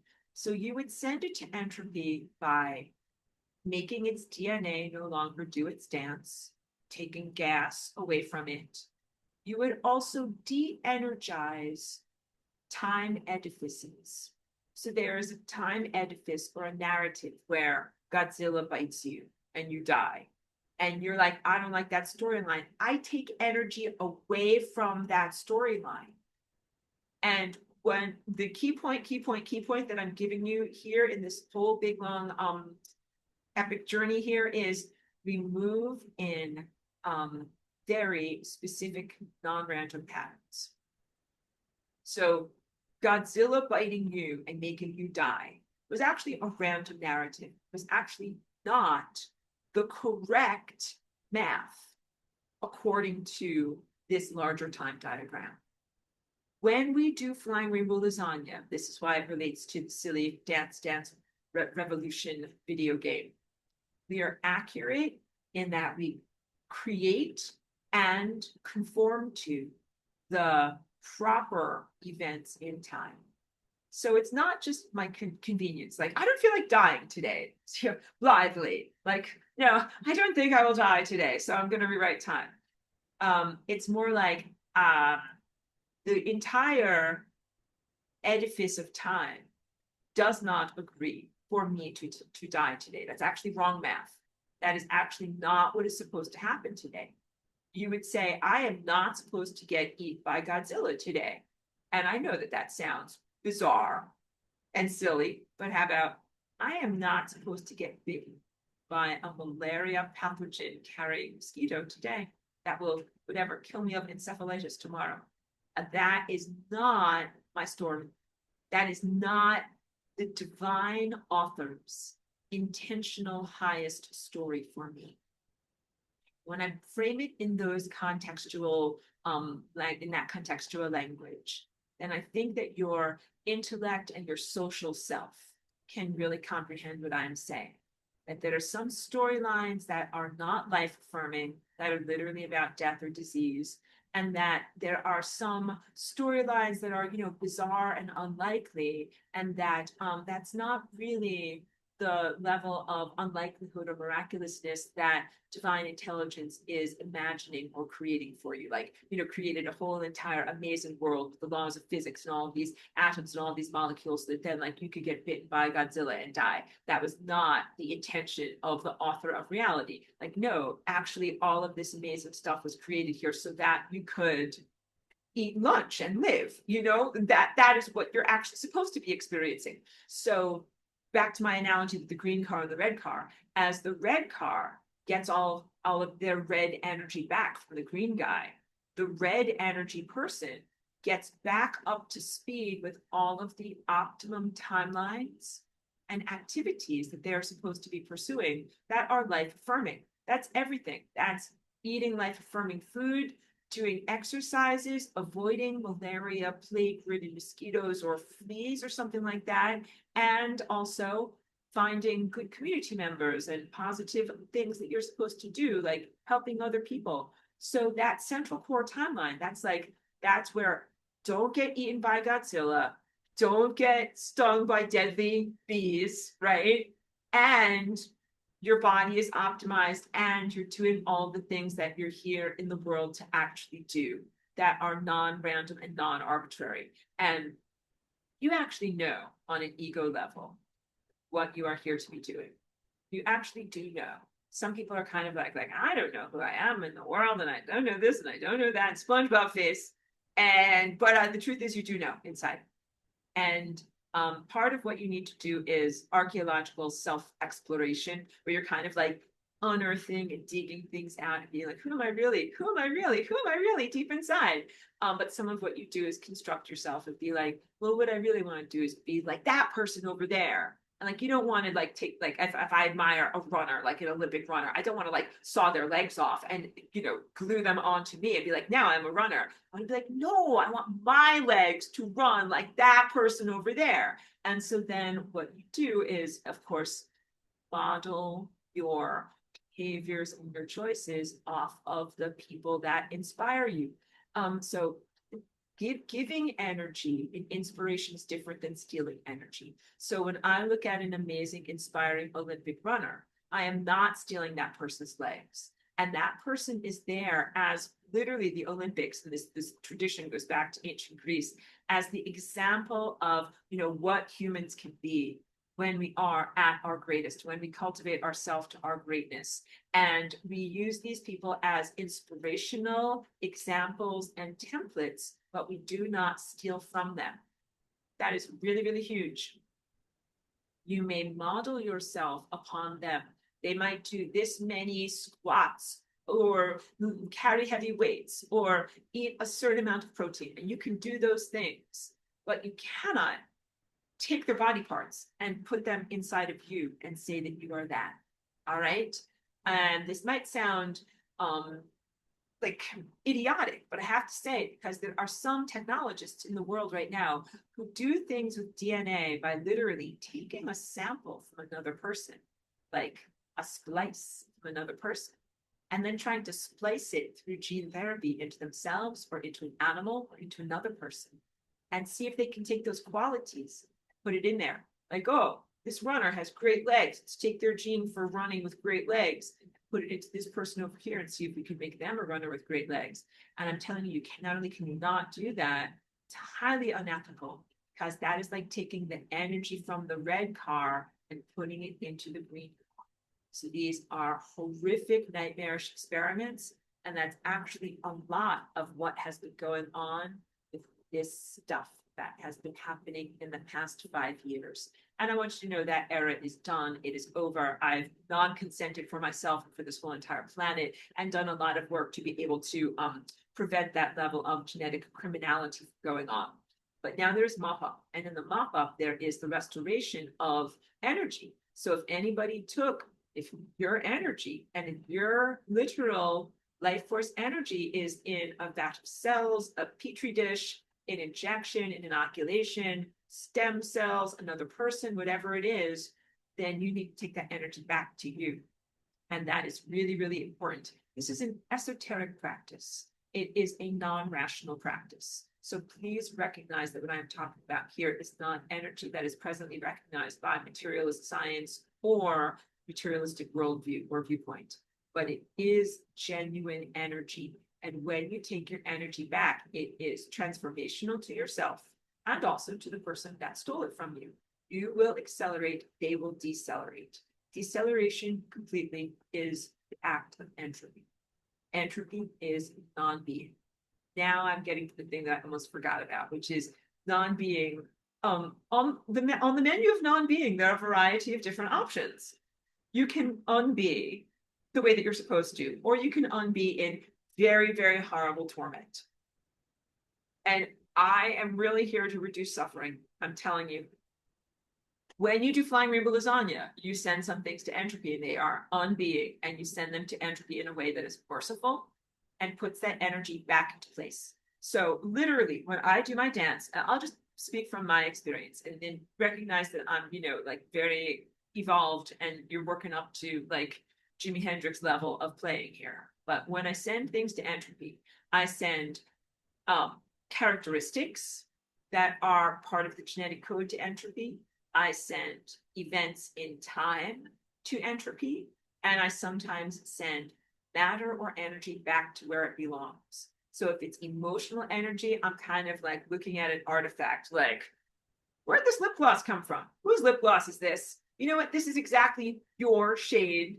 Bring it back, your shade of lip gloss, not your shade, like, your soul. This is your shade. Take it back, goes back with you. And this matter goes over here and this energy goes over here. Like, I repatriate things. It's really, really important. I don't take things for my own. I do not do loosh harvesting. That is totally against my principles. So when I find matter and energy out of place, the greatest thing I can do, and what I would like for each one of you to also do in your value system as you're learning to be an artist of reality, is send it back to where it belongs. And so I know some people are well-meaning and they're light workers or whatever you want to call yourself. And I send everything back to the source. But that is not actually a correct thing to do, because some stuff you do not want to be at infinity, at infinite speed. Some stuff you want to be infinity, on at speed, non-being at no speed. Let me drink tea. Some things you do not want to give them a golden ticket to being infinitely fast and in existence.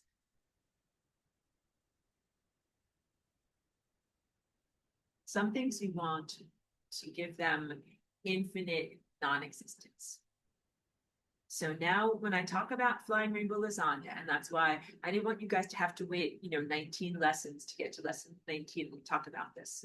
I already talked about last week that we do torus into hyper torus or flying rainbow lasagna. So we take this shape that is toroidal, you barely see it against all these backgrounds here, and we move it in a higher dimensional context called hyperspace. Move it really, really fast, up and down, up and down, up and down, and twirling.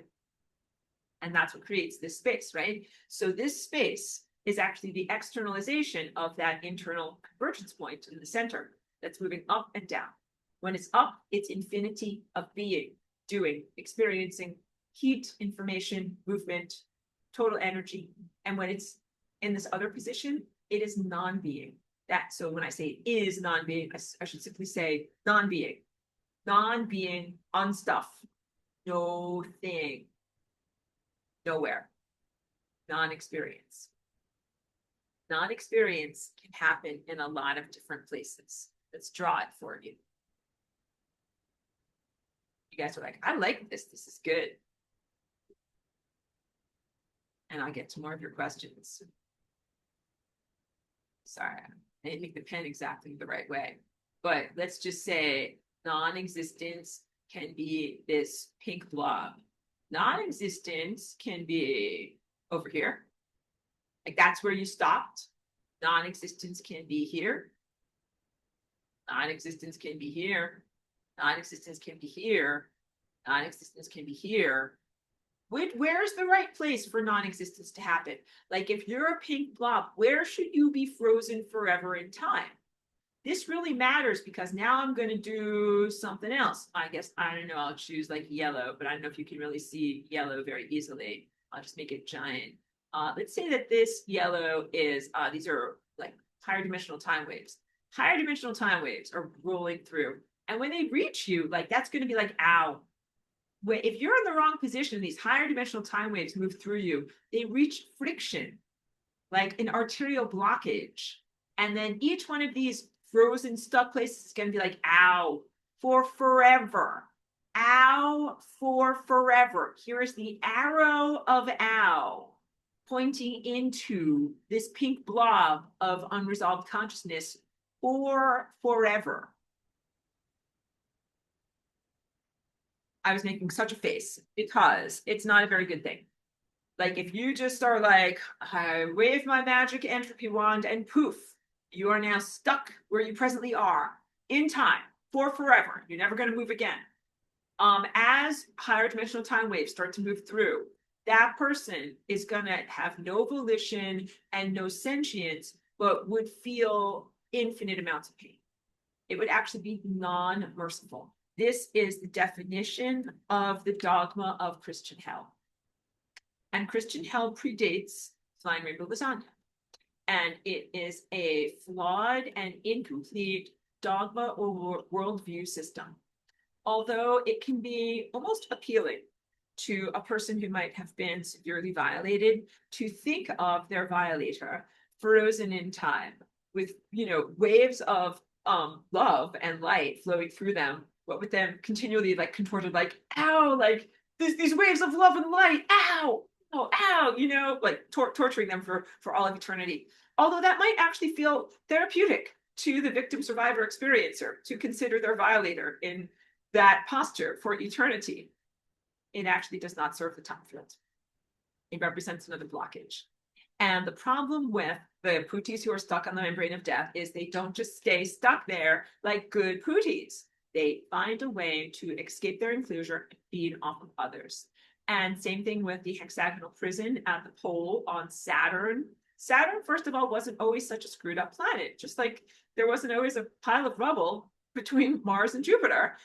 Saturn used to be a great neighborhood Then they made a prison, right? Not in my backyard, right? They made a prison on Saturn and they filled it with a bunch of unresolved consciousnesses. And now Saturn is a very, very effed up place and is a beacon for effed upness. And it sends its effed upness outward into the world and connects to the moon and does all sorts of things on Earth and everything like that. Now Saturn is a terrible place. So, what is the moral of the story? The moral of the story is if you sweep things under the cosmic carpet and you do not resolve them, then you just end up having a delayed issue or not really fixing anything. So, taking the collected torment and evil and putting it in a prison on Saturn really did nothing. It did nothing to fix anything other than kick the can down the road and delayed the necessity of having to approach and deal with and unearth those unresolved emotional tendencies. And this unresolved emotional tendencies actually go all the way back to what is known as the Orion Wars, horrible tragedies that happened in the world that we know as Lyra, and many of us are reincarnated Lyrans. And please know, like, there's a giant cosmic carpet that they kept on sweeping stuff under. And this is also part of the time toaster, because some guys would think about that as a way of escaping from their crapola.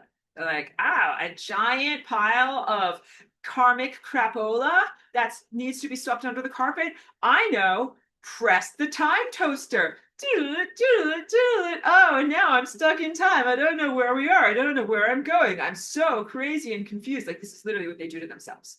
And it is totally unacceptable.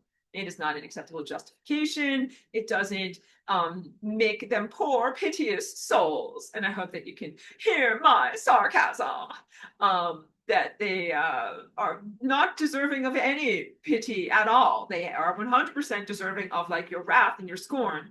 They did it 100% to themselves, and then also to take zero responsibility. Because like if you guys did something bad, the qualitative difference between you and them, if you did something bad, you'd be like, oh, SHIT, like I really did something bad. And now here I am, smeared on the event horizon with a mouth that can't eat love, stuck in the afterlife with waves of love and light flowing through me, and all I can feel is out. You'd be like, I deserve this. This is what you would say as good people from your perspective in their position. You would be like, I really effed up. I deserve this. You would be like, red clipboard, 100% red clipboard, bad math. But they didn't do that. They are naughty. They are very, very naughty. And they are not like you. And they have qualitative differences where you can show them.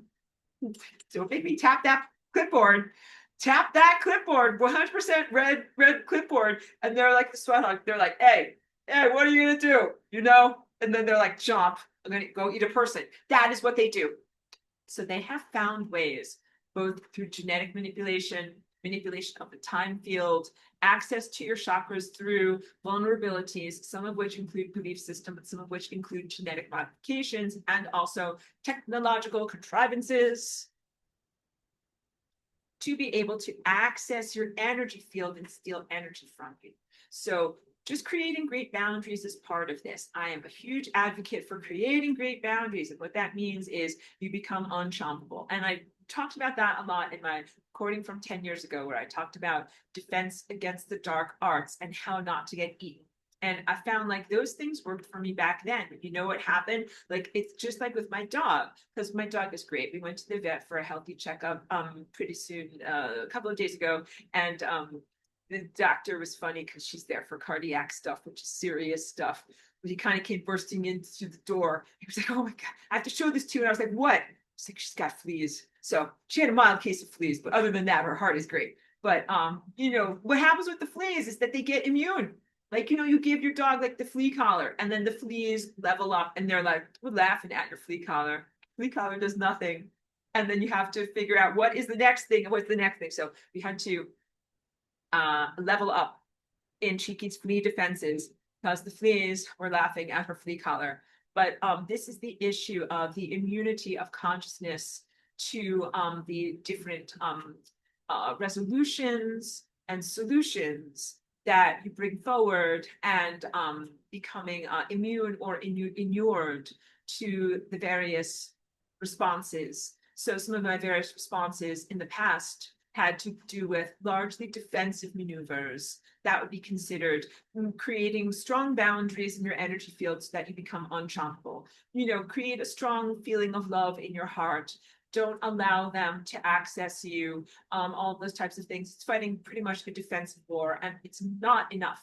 I'm telling you that in the 10 years, the cosmic fleas have leveled up so much that would be laughable. That would be like saying, like, just put some essential oil on your dog's paws and they'll be fine.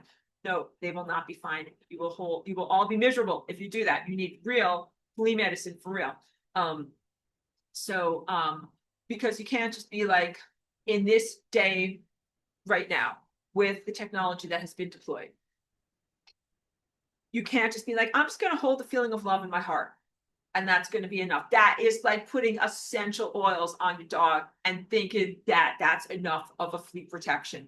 All right. And because also, I don't know what area of the world you guys are in. Like, I live in Southern California and it never freezes here and the fleas never die. That's what happens. Like, if you live in North Dakota, it gets cold and eventually the fleas die. And then at least your animals are not going to have fleas in the winter and everything kind of gets a reset. And same thing with mosquitoes. But like, no, I live in an area of the world where like the fleas never die and also the mosquitoes never die. And like some of these, you know, I'm feeling a little stressed even just talking about it. Like, it's a lot. So you have to be super on top of all of these things to make sure that they don't proliferate and to actually fight against them. So some of my other responses to the energy being siphoned off would be like, well, let's say if a mosquito is sticking its proboscis into you, like that is an invasion. If something is sticking something into your mind, that's an invasion. And then you level up.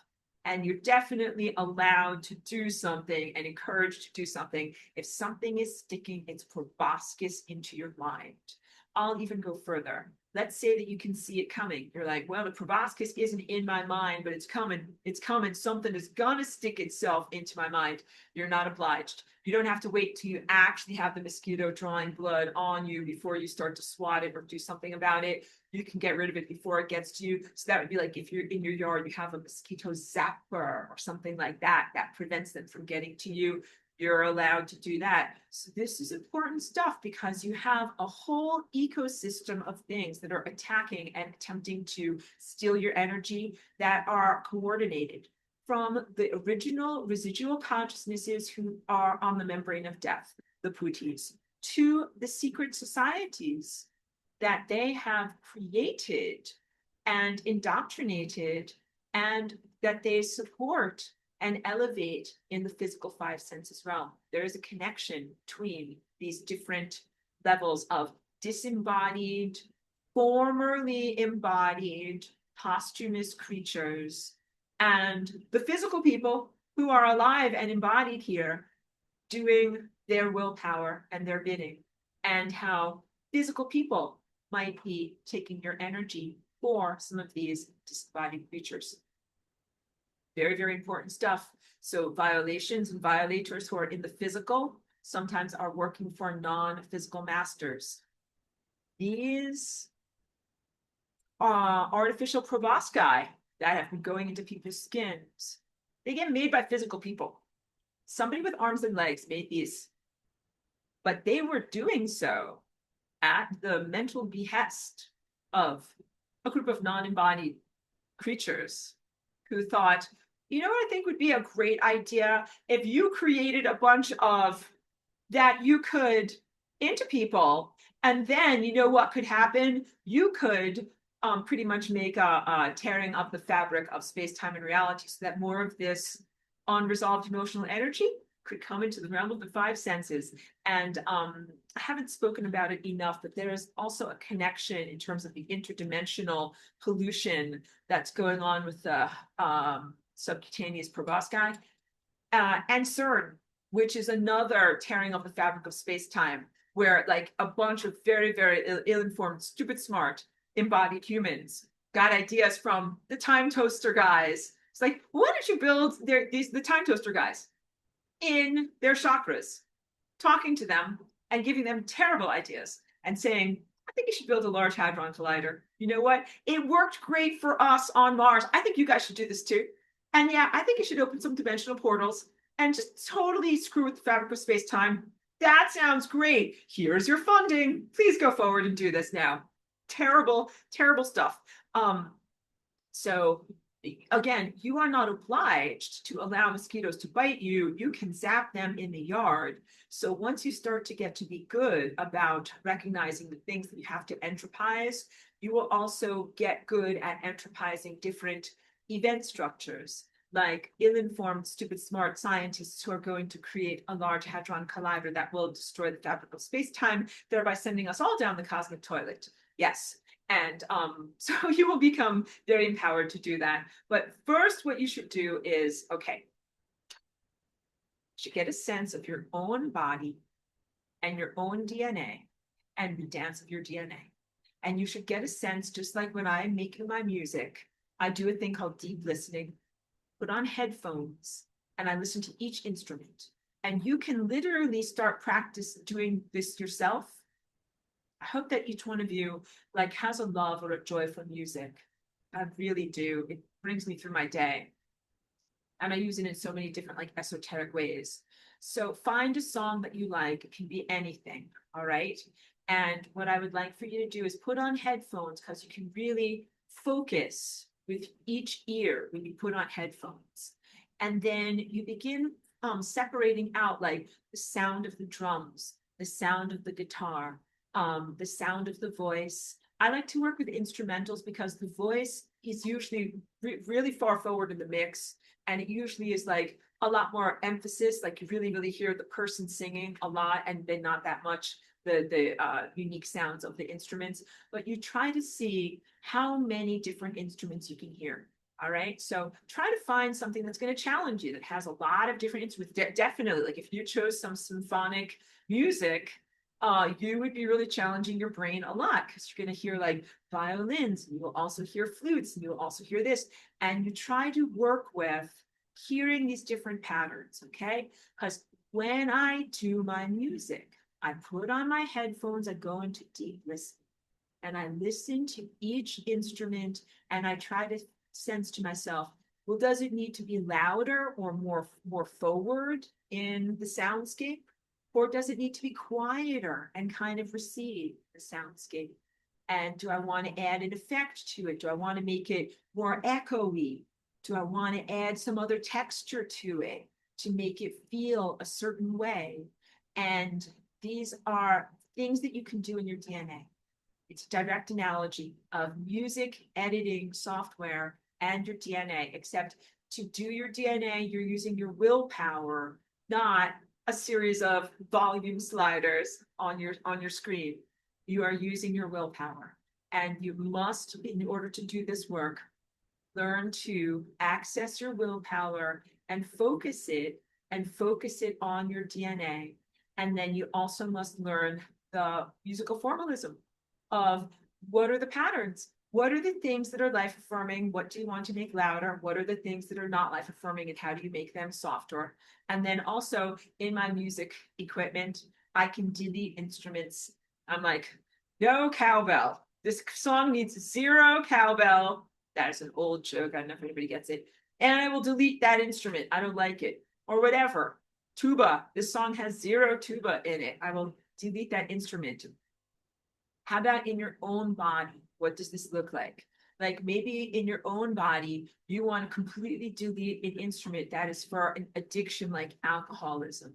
Alcoholism is literally a genetic dance and an embodiment creature, demon echo, that projects itself down certain time tunnels using DNA. It's a perfect example of something to send to entropy. It has 0 redeeming qualities. It is the low-hanging fruit that you can easily begin with.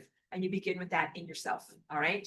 So don't go around trying to be an alcoholism counselor to someone else and be like, oh, I will fix your alcoholism for you. We'll just wipe that away with my magic eraser. No, you begin with that inside of yourself.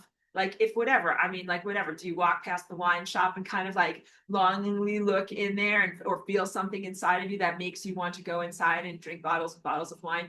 If so, go to the wine shop, feel that inside of you and figure out where it is and turn down the volume on those DNA characteristics.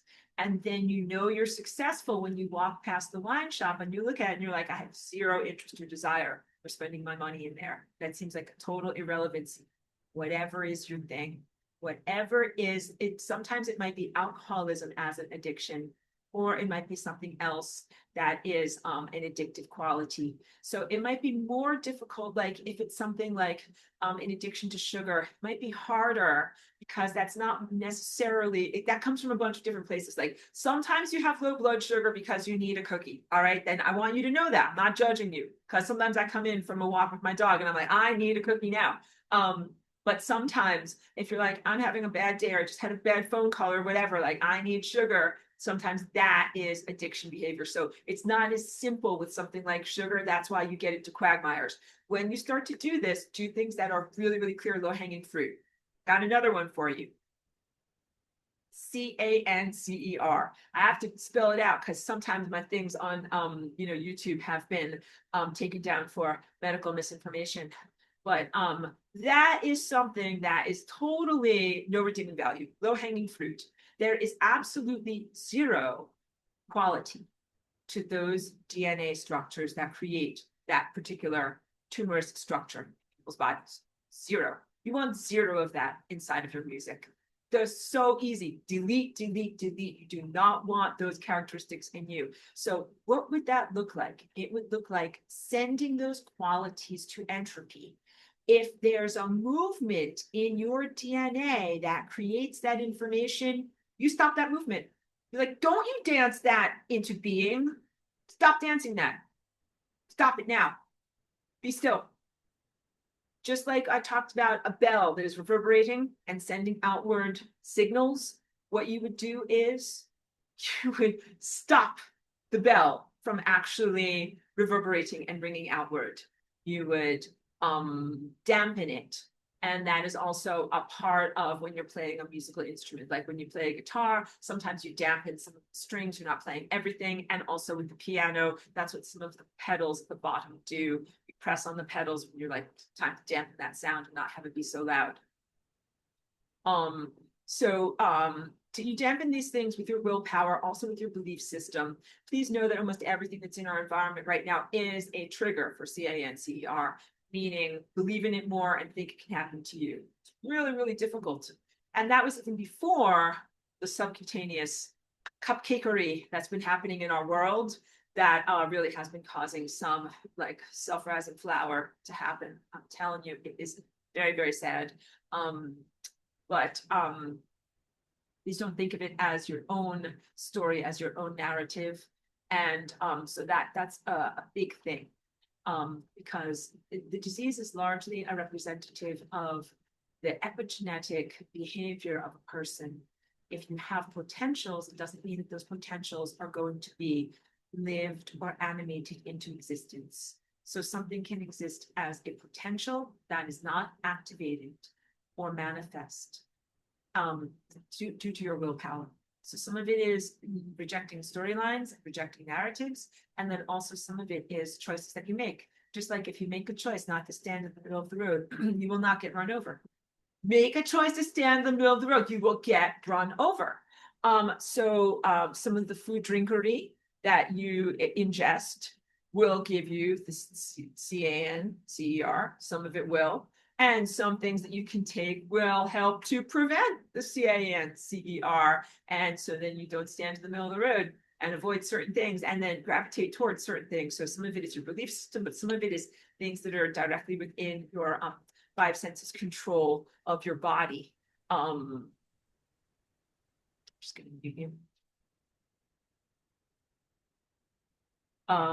So yeah, when you are practicing the entropizing of characteristics in your own body, you send things to entropy when they are obviously not life-affirming, like diabetes or whatever, macular degeneration or cavities in your mouth. Like you don't want any of these things. None of these things are good. None of these things serve any purpose. Some characteristics might serve a purpose like in a time and place. kind of like a tiny amount of spice in your food is great, but don't douse the whole entire thing with spices. It will be inedible. So what's an example of that? Like I've talked about the esoteric tendency to go exploring, like to go away from God. That's not actually evil, because we talk about, like consciousness that fell or was pushed, that he was pushed from grace. Were those consciousnesses evil? What actually happened? How did people go away from God? The zeroth dimension expanding into the first dimension. The answer is it's not an innately evil characteristic. So if you turned down the genetic characteristic and you said, okay, going away from God is evil, you must never go away from God, turn down the volume on that for forever, it means you would stay at the zeroth dimension. You would stay at singularity. You would never evolve into physicality because you were a good girl and you stayed at home. You didn't go anywhere. So we have to recognize, well, maybe that's not inherently evil. Maybe going out and being independent and exploring has some value as a characteristic, but it must always be balanced with returning home. So when you start to do this complex work of sending things to entropy, you have to then start to make an accurate assessment of some things are 100% evil and you don't want them to be in the world. Like low-hanging fruit, get rid of it. But then once you clean up your house, okay, like so imagine you're me and you need to clean your house. I need to clean my house. And I look around and I'm like, okay, well, some of these things are easy, like my tote bag, like that belongs over there on that hook. Like, my sweater, that belongs in the closet. I know where that goes. But then I start to look at some things and I'm like, well, I have no idea where this is supposed to go. Like, and that's when you just hold the thing and walk around in circles, being like, where is this thing supposed to go? I don't know what I'm supposed to do with this. All right. So first you go through your DNA, you go through all of the non-life affirming things, and you turn down the volume and delete all of those things. But then you'll be left with a quagmire of things where you're like, it's kind of good sometimes, but sometimes not good. And then it becomes a lot more complex. So that's why you really have to develop, just like in music, a strong foundation of the actual math so that you can tell what you're really supposed to be doing. I'm getting a beautiful email from a student who's enjoying the lecture. So thank you so much for that praise. You should make an assessment about things based on the actual math, not on a very, what would I say, anthropomorphic and fluid and fallible estimation of whether something is life affirming or whether it's incorrect. And to get to those levels of deep knowing, you must activate, your abstraction and be able to read the map of time and really know where you're going. So please know, like, as you grow more muscles, as your light body comes more alive, and as you are more sensitized and more connected to what's going on, you'll see more, know more, and do more, and you'll be able to do the math. But that's intermediate, advanced, and super advanced stuff. So you just begin with the more black and white, obvious contrasts and things that you would like to do. And then you continually sharpen your vision, or you continually bring your painting. This is how we work as an artist, from the general to the specific. Work from the general to the specific. Of course, that's traditional art and not really my levels of art, because I start out with everything measured perfectly. I start with the specific and I continue to the specific. But in an oil painting or a traditional painting, you begin with the darks and the lights and a generalized sense of composition, and then you start to put in characters, and then you start to put things on, and then eventually you put on someone's eyebrows, and eventually you put like the highlight on the jewelry or whatever. Like, you don't start off with that. So that's what I'm trying to say. So in the masterpiece of your own life, you start to send things to entropy. So I'm going to circle back around too, because I know that there were a lot of questions. So let me go, I'll talk more questions, and we'll talk about real life. Let me grab this thing. Real life experiences. Like, what does it look like to send a person to entropy? Like, can you send your boss to entropy? Like, we'll talk about this. So now I'm just rewinding a little bit more.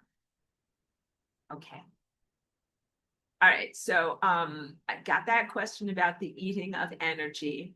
And, because that was from Kim Rose, about the question of like eating of esoteric energy. So the drawing of esoteric energy from one person to another, this is complex. It can happen in a bunch of different ways. Sometimes it happens through a surrogate or an intermediary or representative. Like if you know you leave your lip gloss behind, not only does it have your DNA on there, but it has your energy on there. And then if somebody doesn't like you, then they're like, maybe they will use your lip gloss as a stand-in for you. So when you recognize that, then you have to start to recognize that you must not only guard your energy field, but guard your physical material possessions and your effluvia so that other people do not take aspects of yourself and then use it as a way to access your energy. And that also includes, like, you know, if you cut your hair or your nails that has your DNA on it, like, please don't like just leave that in a public bathroom or something like that. Please really be careful and protect there are parts of yourself. So you must protect yourself from having other people access pieces of your body without your consent that can be used as a type of quantum bridge between where they're holding like your fingernail clippings and where you are. This is really important stuff. And I think you're really getting my message on there. Okay, so so Dr. Tesfito says, I am love frequency, resurrected love verse. Beautiful. And also says, if, and if stands for IF, intention flow. It also stands for instant forgiveness. It also stands for infinity forgiveness. I am love. Beautiful. Let's talk about forgiveness, as I think that that is a really important concept that is in the world of philosophy. It is in the world of religious dogma. It is innately intertwined with the religious dogma of Christianity and whether you are rewarded in heaven or punished in hell. The concept of forgiveness. So in Christianity, the dogma states that if you are not living according to a certain standard, at the end of time, you'll be frozen in a horrible place where you will be poured with lava on top of you eternally and burned in an eternal fire. And that is what hell is, the hell of eternal friction, or energy out of place, or this unresolved emotional stuff, but with no more of an opportunity to get to the right place. Just kind of like there's no hope for you. And that is where you will be for the rest of time. Forgiveness can be sensed as a behavioralism that is given to certain meritorious people. Any forgiveness that happens moves beyond merit on a behavioral and emotional sense and must take into account actual accounting of energy and rebalancing systems. As I drew for you, the red car over here and the green car over here. If we took energy from the red car and gave it to the green car, and the green car ended up 30 miles extra down the road, and the red car was 30 miles behind where he was supposed to be. And then the red car was like, well, they taught me at church that I should be forgiveness, SpongeBob face. And so I forgive you. Good job. And then it actually just fixes nothing. It fixes nothing. It is a band-aid for the red car to be able to be like, I don't feel bad. No, I feel good. I forgave that person. I feel good, even though I am 30 miles away from my destination and they cheated and they're 30 miles ahead of where they're supposed to be, but we both feel good. It's like, nope, none of that works. None of that works at all. So my truthful definition of what forgiveness is that it must include this rebalancing or accounting of energy. If 30 units of energy was taken from the red car, 30 units of energy must be given back to the red car. And if the red car is 30 miles behind where they were supposed to be, get them 30 miles back on track to where they're supposed to be. And when you make these rectifications, you do the math correctly and then let the chips fall where they may. This is what it is to be impartial. You can't be like, oh, but the green car, Mr. Green Car is going to be so sad. Like, he was all the way up ahead here, and now he's going to fall back 30 miles, and he's going to be sad, and he's not going to be. It's like, that's correct. That is what's going to happen to him. That is what needs to happen to him. So forgiveness must include a rectification and a rebalancing energetically. can't just be a bunch of people with a social agreement that says, well, I agree not to be angry at you anymore. So socially, in our day-to-day lives, we must have two sets of rules. We must have a double standard. One is the standard that we hold one another who are loving people, who are moving, growing, and evolving. We hold each other to one level of standards of forgiveness and learning. Then we do the sweat hogs. Like if I'm a sweat hog, then if you forgive me, I'm just going to trespass again. Totally. Like I am now, imagine like I have a leather jacket and I'm sweat hog. And I'm like, hey, I just hurt you. And thank you very much for forgiving me. I will hurt you again. And then thank you for forgiving me, and I will now hurt you again. And then thank you for forgiving me, I will hurt you again. It is a never-ending cycle that is completely burdensome and inappropriate to the person who is being hurt or victimized. And I'm just going to remind you, if you guys enter the meeting late, that's fine. Just please be yourself. Sweat hogs get a different level of dispensation of forgiveness than someone who is genuinely learning on their journey. So you have to recognize that. To everyone, in order to receive real forgiveness, there must be a rectification of energy and a cessation of the offensive behavior. So, you know, with my leather jacket and my sweat hog posture, I'm like, I'm not stopping what I'm doing at all. Like if I just stole $100 from you and you're like, it's okay, I forgive you. I'm like, okay, great. I'm going to keep that $100. No, I'm going to steal another $100 from you. And you're like, that's okay. I forgive you. I'm going to steal another $100 from you. I'm never going to stop stealing $100 from you. And you know what? I'm never going to learn. Look at my sweat hog attitude. I'm never going to learn. And I'm going to have all of your money in my pocket and you're going to have nothing. And that's not acceptable. So any level of forgiveness must inherently include stopping of the offensive behavior. If I'm a sweat hog and I want you to forgive me, like, hey, I'm so sorry, forgive me. Be like, okay, Mr. Sweat Hog, I'll forgive you, but you have to stop stealing from me. Be like, I'm a sweat hog. I'm not going to stop stealing from you. Who do you think I am? Oh, look at this leather jacket. Who do you think I am? I am going to keep doing that. It's an innate part of my personality characteristics, unless you also turn down the volume on all of my psychopathic personality characteristics.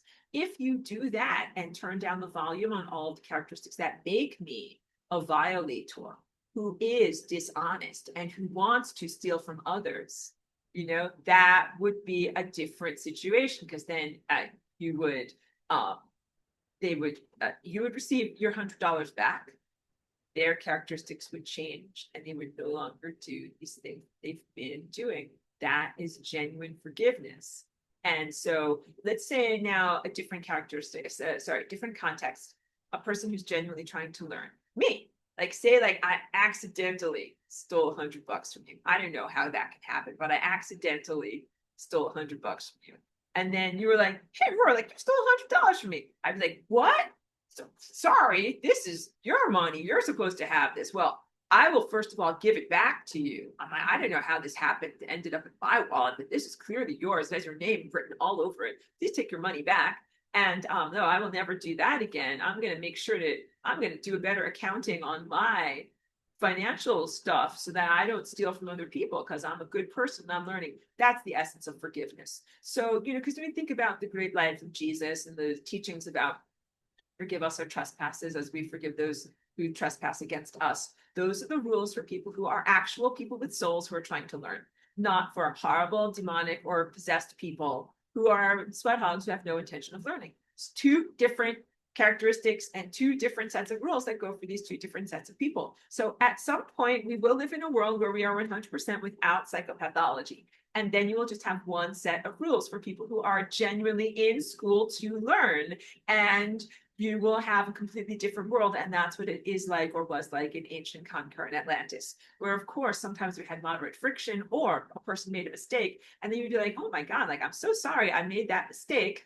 Here's $100 because I stole this from you. And then let me fix it. Let me do better next time. So that was what we would do. We would not have to destroy someone in that time because we recognized there was a genuine mistake. But in this time and place, if there's a person who is a sweat hog or an organization or a creature who is a sweat hog, person who is a bad student doing bad math, who refuses to change, learn, or grow. You're not obliged to sustain them in reality. In fact, you are obliged to take them out of reality, to take away energy from them that takes them out of existence. And the main thing that I was trying to get across between dogma of Christian church and what I'm trying to teach you is that the Christian church, it is an eternal torment of the one who was the violator. And I may perhaps there's some, when you try not to do something with some deterrent value in having a belief system like that. But what you end up having is a torment body, an imprisonment, a tortured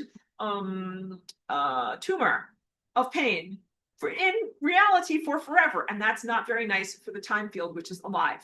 The time field does not want to have a time tumor. And that is pretty much what you have when you have these imprisoned souls or sweat hogs who refuse to change, learn, or grow, who are stuck on the membrane of death.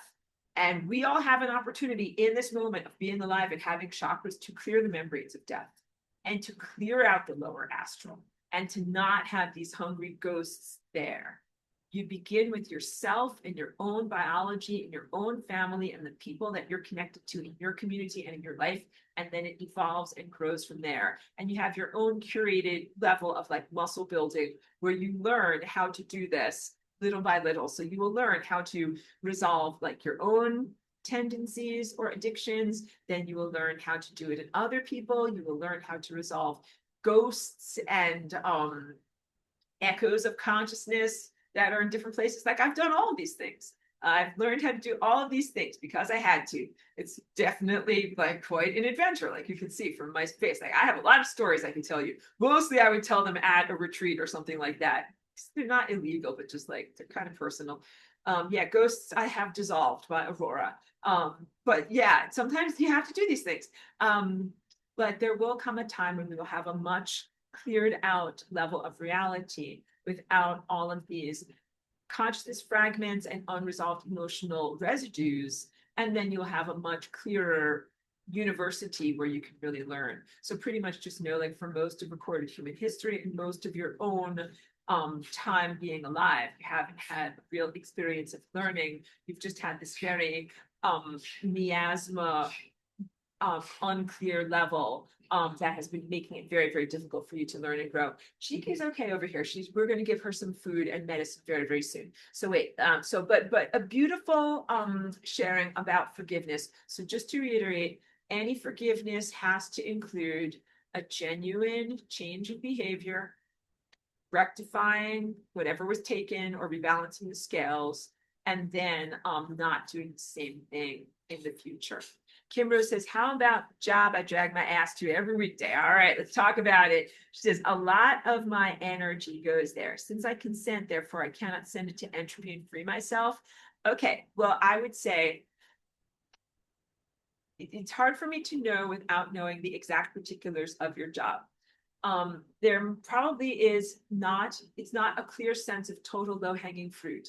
Like if you worked in the salt mines and you hated your job that much, then it would be low-hanging fruit. You'd be like, obviously an evil, unfulfilling job and nothing that you want to energize. Don't go there anymore. Leave immediately, right? But you, like most people, probably have a job where there's a blending of characteristics. Some of my parts of my job I like. Some of my parts of my job I don't like. Treat it like a song, all right? That's like there's some instruments of your song that are like too much cowbell. I hate this part. Turn it down. And there are some parts of the job that you do like and find fulfilling that you want to turn it up. That is what I would say is the template for moving forward. So the things that you would want to entropize, like let's say there's a relationship at work that is non-optimum, either a co-worker or a supervisor that makes your life a living hell and you don't like them or whatever. You don't have to like behead them with a machete. That's not what I'm talking about. But what you would do is you would send that relationship to Entropy, where you are then interacting with them minimally or not at all. That you would entropize those timelines so that you are not interacting with that person.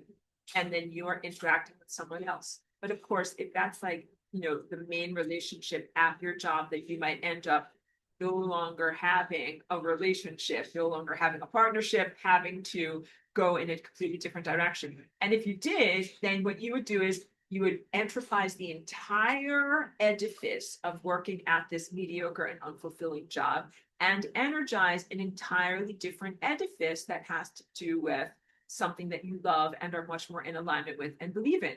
But that's very blithe to say. Like, of course, it's not always that easy to find a new job or start a new business or whatever like that. This is the like black belt advanced level of reality transformation. But please know that it's each one of our jobs to do this. We might have to go through intervening exercises and muscle building activities. So start with optimizing, turning up the volume on the parts of the job that are good. So that's a lot easier. Like, okay, in this song, what's working? What sounds good? I like the guitar. I like the vocals. I like this drum beat. Let's make those things. So that's like saying, like, I like these coworkers.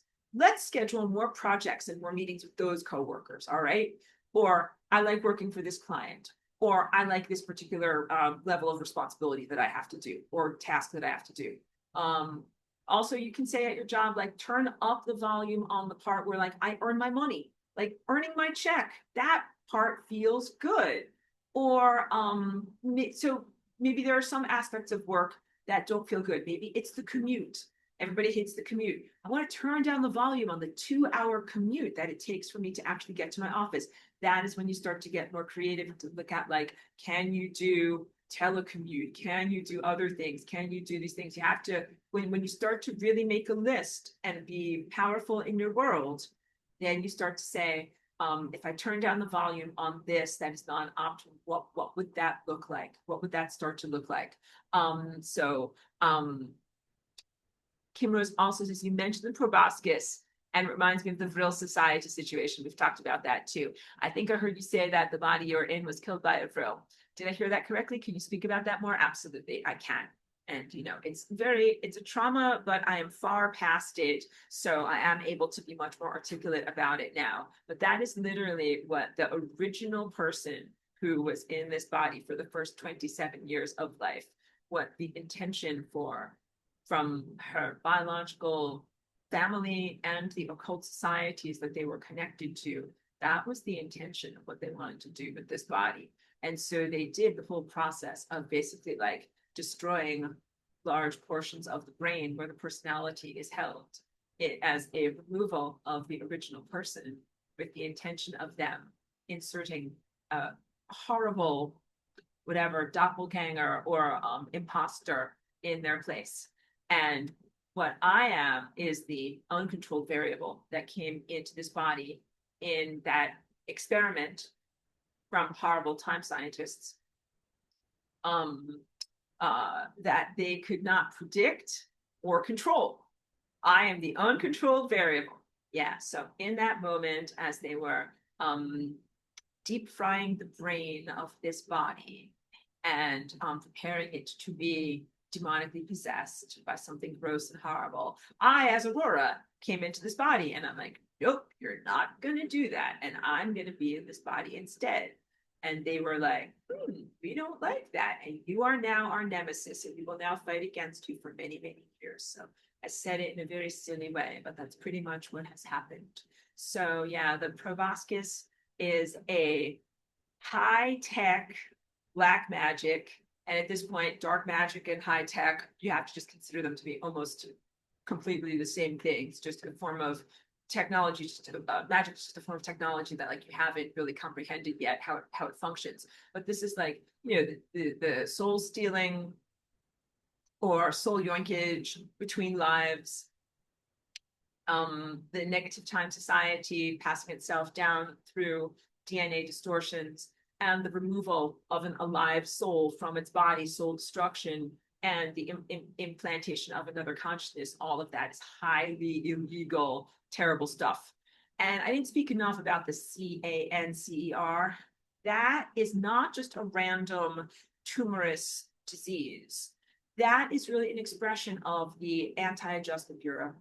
I've talked about that movie a couple of times, The Adjustment Bureau. It's like this time society movie where they all wear super sharp fedoras and they go around making specific things happen in time they're like distorting people's lives. They're just like nudging people's lives in these different directions. But there's an anti-adjustment bureau. That's what these evil echoes of formerly alive people are. So maybe they lived 200 years ago, maybe they lived 600 years ago. Like evil, yeah, I keep using that word. Their value system is very wicked, and they are very self-serving, and they're occultists from a variety of traditions. So like some of them are from the religions of Asia, some of them are from Kabbalistic Judaism, some of them are from, the Celtic world and, Northern Britain. Like they're from all over the place. None of them are good. Basically, all they're trying to do is continue their own journey down the time road as an impulse, like an alcoholic impulse on someone else's DNA, kind of like a soul jockey riding on someone else's ascension and never facing responsibility for anything that they themselves have done. And the more that they evade their fates, the heavier their burden is and the crazier they get. Like they are so unmoored from their conscience, from what it is to be a human, from what it is to be good. They would literally do anything evil, wrong, and bad to hurt another person just for them to be able to extend their life a tiny amount. And they're very sociologically disassociated from the negative impact of their behavior, meaning like they are, hurting people, causing hurt. Cancers are literally containers for these negative entities, for these negative time entities. They're literally hurting and draining life force energy from the living so that they could have a tiny little extension on their semi-existence, and they have zero qualms about doing this. And yes, that is also why your beautiful four-legged family members are getting the CAN-CER as well, because they also live through them. That it's a gross, like religious mania that they have too, where they call it being a host, kind of like heavenly host. But all of this is like a gross inversion where they're like, oh yeah, like you're lucky you got chosen to be a host for that. It's like, no, it's horrible. No, this is a monster is trying to destroy your DNA and live in you, and it will kill you. That is not being honored. That is a horrible thing. And sometimes I say to them, I'm like, well, if you think it's so great, like, why don't you be a host for all these things? Like, like whatever. I don't mind mentioning him by name because he's very well known, but like King Charles, or like who's never, the person who is now King of England, like King Charles, from Great Britain. Like he's one of these people who's like, if he really believed in this, he should be just the most tumorous ridden person in the world, because he should be at the top of his evil society, holding the tumors for all of these evil ancestors who all want to somehow have a portal and opening or aperture to come into physicality through. He should be like the most tumor-ridden, whatever, Quasimodo in the world. Because I tell them that, I'm like, if you believe in that so much, like you go be a house for all of these tumors. But no, usually what happens is they keep themselves clear, and then they have their peasants be the hosts for the tumorous time society. I also sometimes call the horrible echoes of consciousness, because I have, of course, a devastating sense of humor. I call them ascended cancers, because they're fake ascended masters. They're ascended cancers. They're not really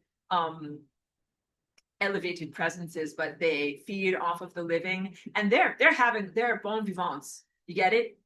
They are like living life to the fullest, pinkies up or whatever, like drinking champagne out of a shoe. They're like having a wild time off of your life force energy. So yeah, no, they should be grotesquely distorted, smeared on the membrane of time, and with waves of love and light flowing through them, but they're feeling nothing but profound torture and torment. And instead they're living life as a bon vivant with all of this life force energy that they stole from maybe your dogs or cats or loved ones or grandma, who ended up getting tumors and dying. That is very, very terrible. And that is the antithesis of what real ascended mastery is. So of all of this, as we're talking about sending objects and people who drain your life force to entropy, the true ascension process is really when you are so divinely connected and so connected to like the world of pure light, the sun, the stars, the light that is within. Like you don't need anything from anyone. And the idea of having to drain it off of someone else is like, I just laughed, like it's laughable, but grotesque. Like, sorry, I'm flying here. No, like you're not a vampire.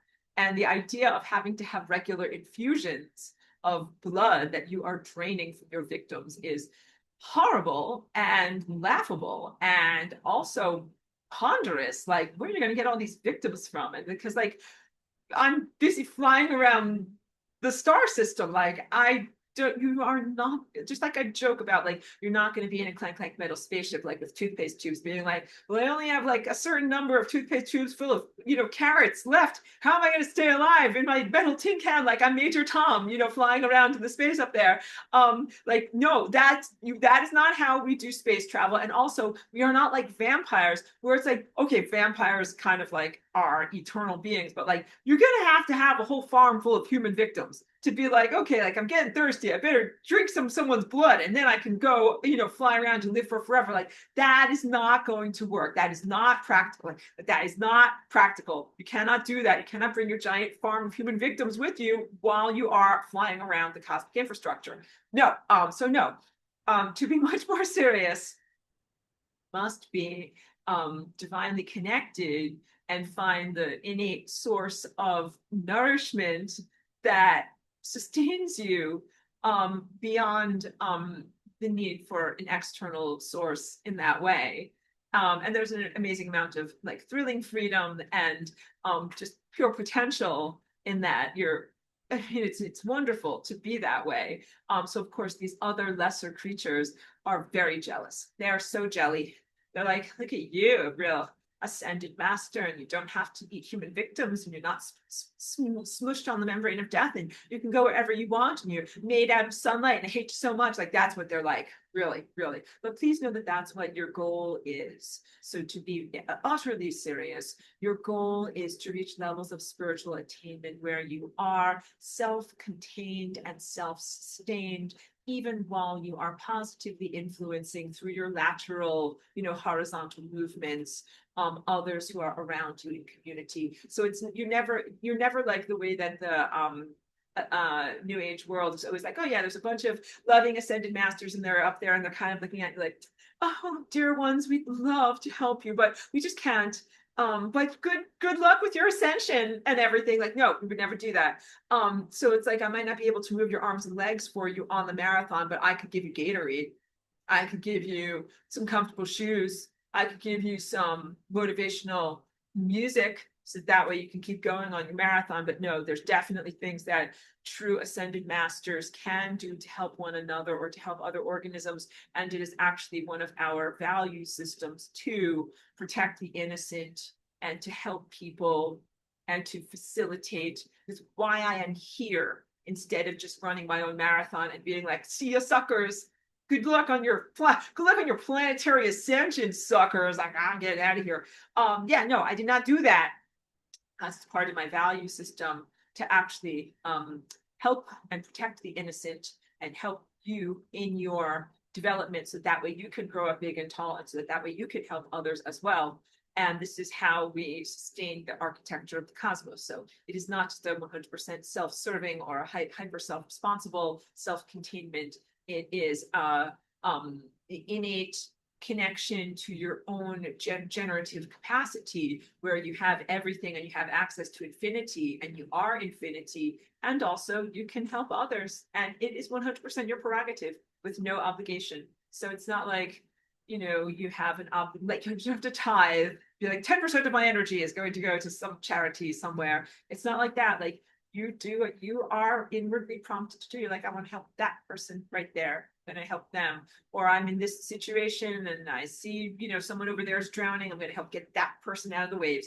But you're not obliged to help everyone, but you can choose. You can pick and choose. Like I said, it's your prerogative. And if someone is, here's another big part of it. Someone has treated you badly, you're not obliged to help them, give to them, and sustain them moving forward. It's totally your choice. It's totally your prerogative. So as there is no obligation in freedom, You're like, oh yeah, like that person totally effed me over in several situations, and I do not feel like helping them, giving to them, or uplifting them in any way. That has to be recognized, and that's very, very fair. So this is against a lot of the traditional doctrines of forgiveness, which would be kind of like to say, like, oh, even though that person, like, whatever, skinned your puppies alive, like, be nice to him, help him out. And be like, no, like, you skinned my puppies alive, like, I ain't helping you. That's it. I have boundaries. And I know that that runs really contrary to a lot of popular philosophies and well-respected teachers in your world. But I'm just a different type of voice. And if you wonder where this comes from, it all comes from my direct vision. None of this comes from whimsy or arbitrariness. It literally comes because I'm doing the math. And so please have a little bit of a trust in me. As I've demonstrated that I'm trustworthy and accurate to you as much as I can in 5 senses realm, please have some trust in me that I'm very consistent through all of my visionary explorations, and that I'm showing you that I can do the math. When you can do the math, you'll see it too. You'd be like, oh, look at that. You are actually not obliged to help everyone, and you're not obliged to pretend away injuries and give to people anyway. And that is such a huge boundary, because as we are dealing with, like, basically, what do we do with evil? I'm going to bring the lecture to a close, but I've been speaking here for over 2.5 hours. And basically the concept is, what do we do with evil? Some stuff is doo-doo. And it's not supposed to be here in the world. Some people are doo-doo. I drew that little anthropomorphic form that had a little bit of green at the top and the rest was all stolen energy. That's a doo-doo person. That is not a good person. That's a person that's 100% like, look, actually not 100%. You can tell I stopped myself in a minute. They are 90% stolen energy and emotional violations of other people. That is not a good track record. 90% red X's. Don't make me tap the clipboard over here. 90%. That's not a good person. What do we do with that person? Do we send them to the torment of eternal hell? I say no. I say we send them to entropy. And now, speaking very seriously with everything I have, I describe entropy accurately as a state of non-being. And in that non-being, there is no volition. There is no desire. It's not like the person is there yearning, like Pinocchio. One day I'll be a real boy. There is no yearning to come into being. There's no yearning for rectification, like, or wistfulness, like, oh, I wish I had done things differently. There's no regret. There's no shame. There's no guilt. There's no sadness. There's no rage. There's no vindictiveness. There is nothing that can motivate that non-being to come into being again. So it's not like any murder mystery where the guy gets killed and then suddenly he comes back to life and he says, I'm here to stab again, like, Chucky or something like that. Chucky's back, it's the sequel. No, there is no boogeyman rises again, because entropy is a permanent state of peaceful non-being. That is why this shape represents paradise. There is no other option for these crappy doo-doos.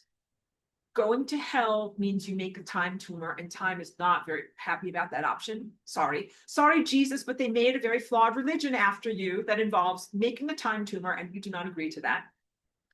Even though, again, I recognize that victims might need some level of vindictiveness or satisfaction to know that their tormentor suffers. Let's talk about the process of entropy.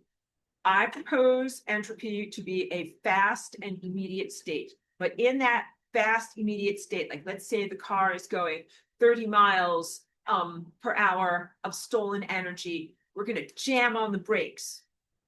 Smoke is coming out from the wheels. The car slams to a halt. What is that feeling like for the person who's experiencing that? It is an unpleasant feeling. All right. So for anyone who is a victim experience or survivor, and you wonder about the torments you've experienced and the very real harms that have been done to you by either organisms, individuals, or organizations, as they go to entropy, that sudden moment of ceasing to move through time, they are having to give up all of their energy. And I already told you they were living as a bon vivant and drinking champagne out of somebody's shoe and living it up. All of that elevated energy is immediately drained away. And they are immediately, before they go into a non-existent state, put face to face with the truth of the crappiness of their being. And it's very painful. It is very painful because they feel like the giant pieces of SHIT that they genuinely are. And so please know that although it is not your job to educate anyone, you don't have to be like the teacher of the world and be like, well, like that guy, you know, violated you and now they have to learn their lesson or whatever. Like, you don't have to do that. You have to be free. You must be free. You must be whole in your own life. But whether or not they learn is, you know, not something that you should be involved in. But please know that in the entropizing of that organism, as the energy that they stole from you and other victims is torn away from them, and as they are slowing down in time, they get to feel the ultimate feelings of friction that they would have been feeling for eons in the torments of hell, but they're not. It's not going to go on for billions of years. Fast and merciful, but they have to feel it. So the difference is, imagine if they were to feel slowing down from 30 miles per hour to 0 miles per hour over the course of 13 billion years. That'd be like this, slowly slowing down, slow, as opposed to 30 miles per hour to 0 that fast.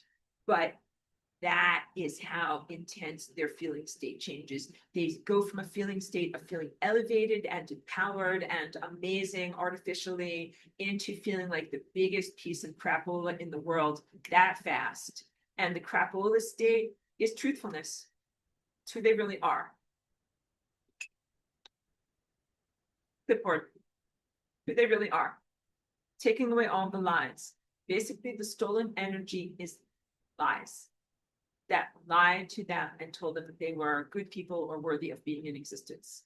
And the truth is, when you do this entropy work, you are telling them that they are not worthy of being in existence. And that is the most devastating thing that a consciousness or a soul can actually know about themselves. And some of these things that they've been doing, and some of these creatures that have been in the world, they kind of already know, if you want to know the truth. And if you want to know about like the most evil magicians that are in your world, I think they walk around kind of already knowing this. They already kind of know that they are soulless.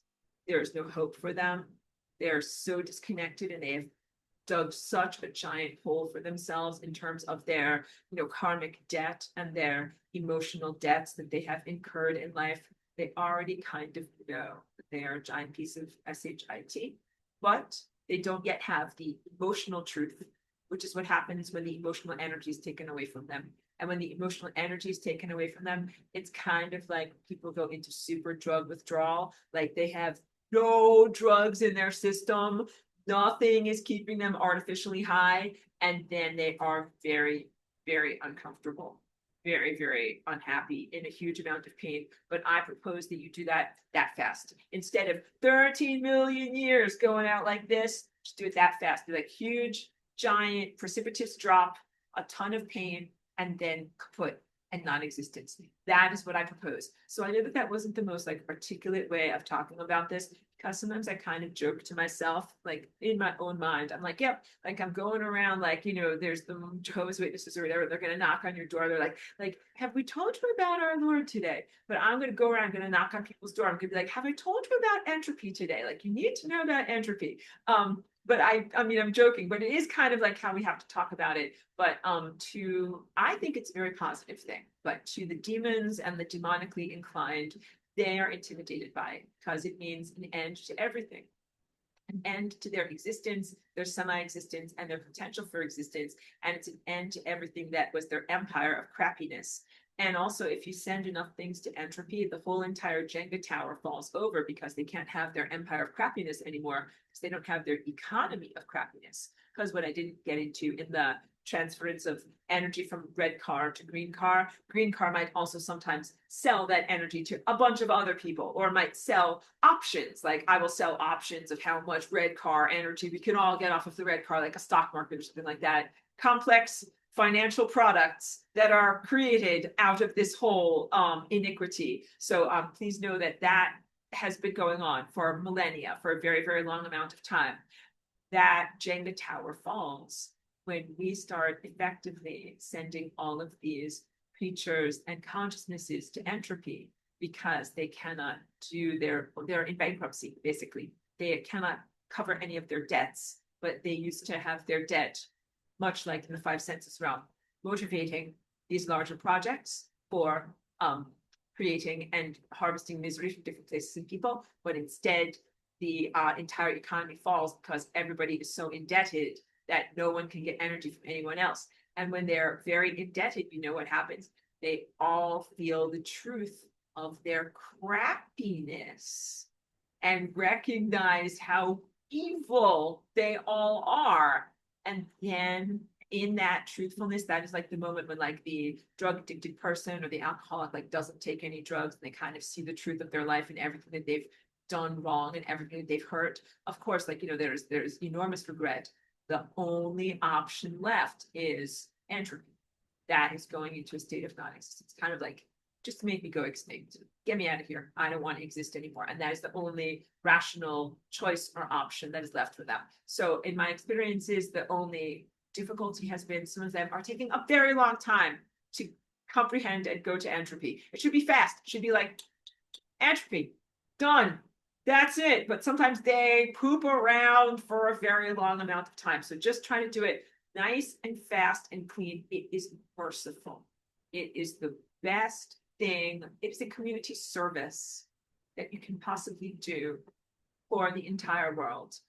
So this is speaking to anyone who is affiliated, like polarity positive, or you consider yourself to be a light worker. Many people have thought like, oh, the answer is send those guys to light. Like, go on to the light, go into the light. It's like, no, go to entropy.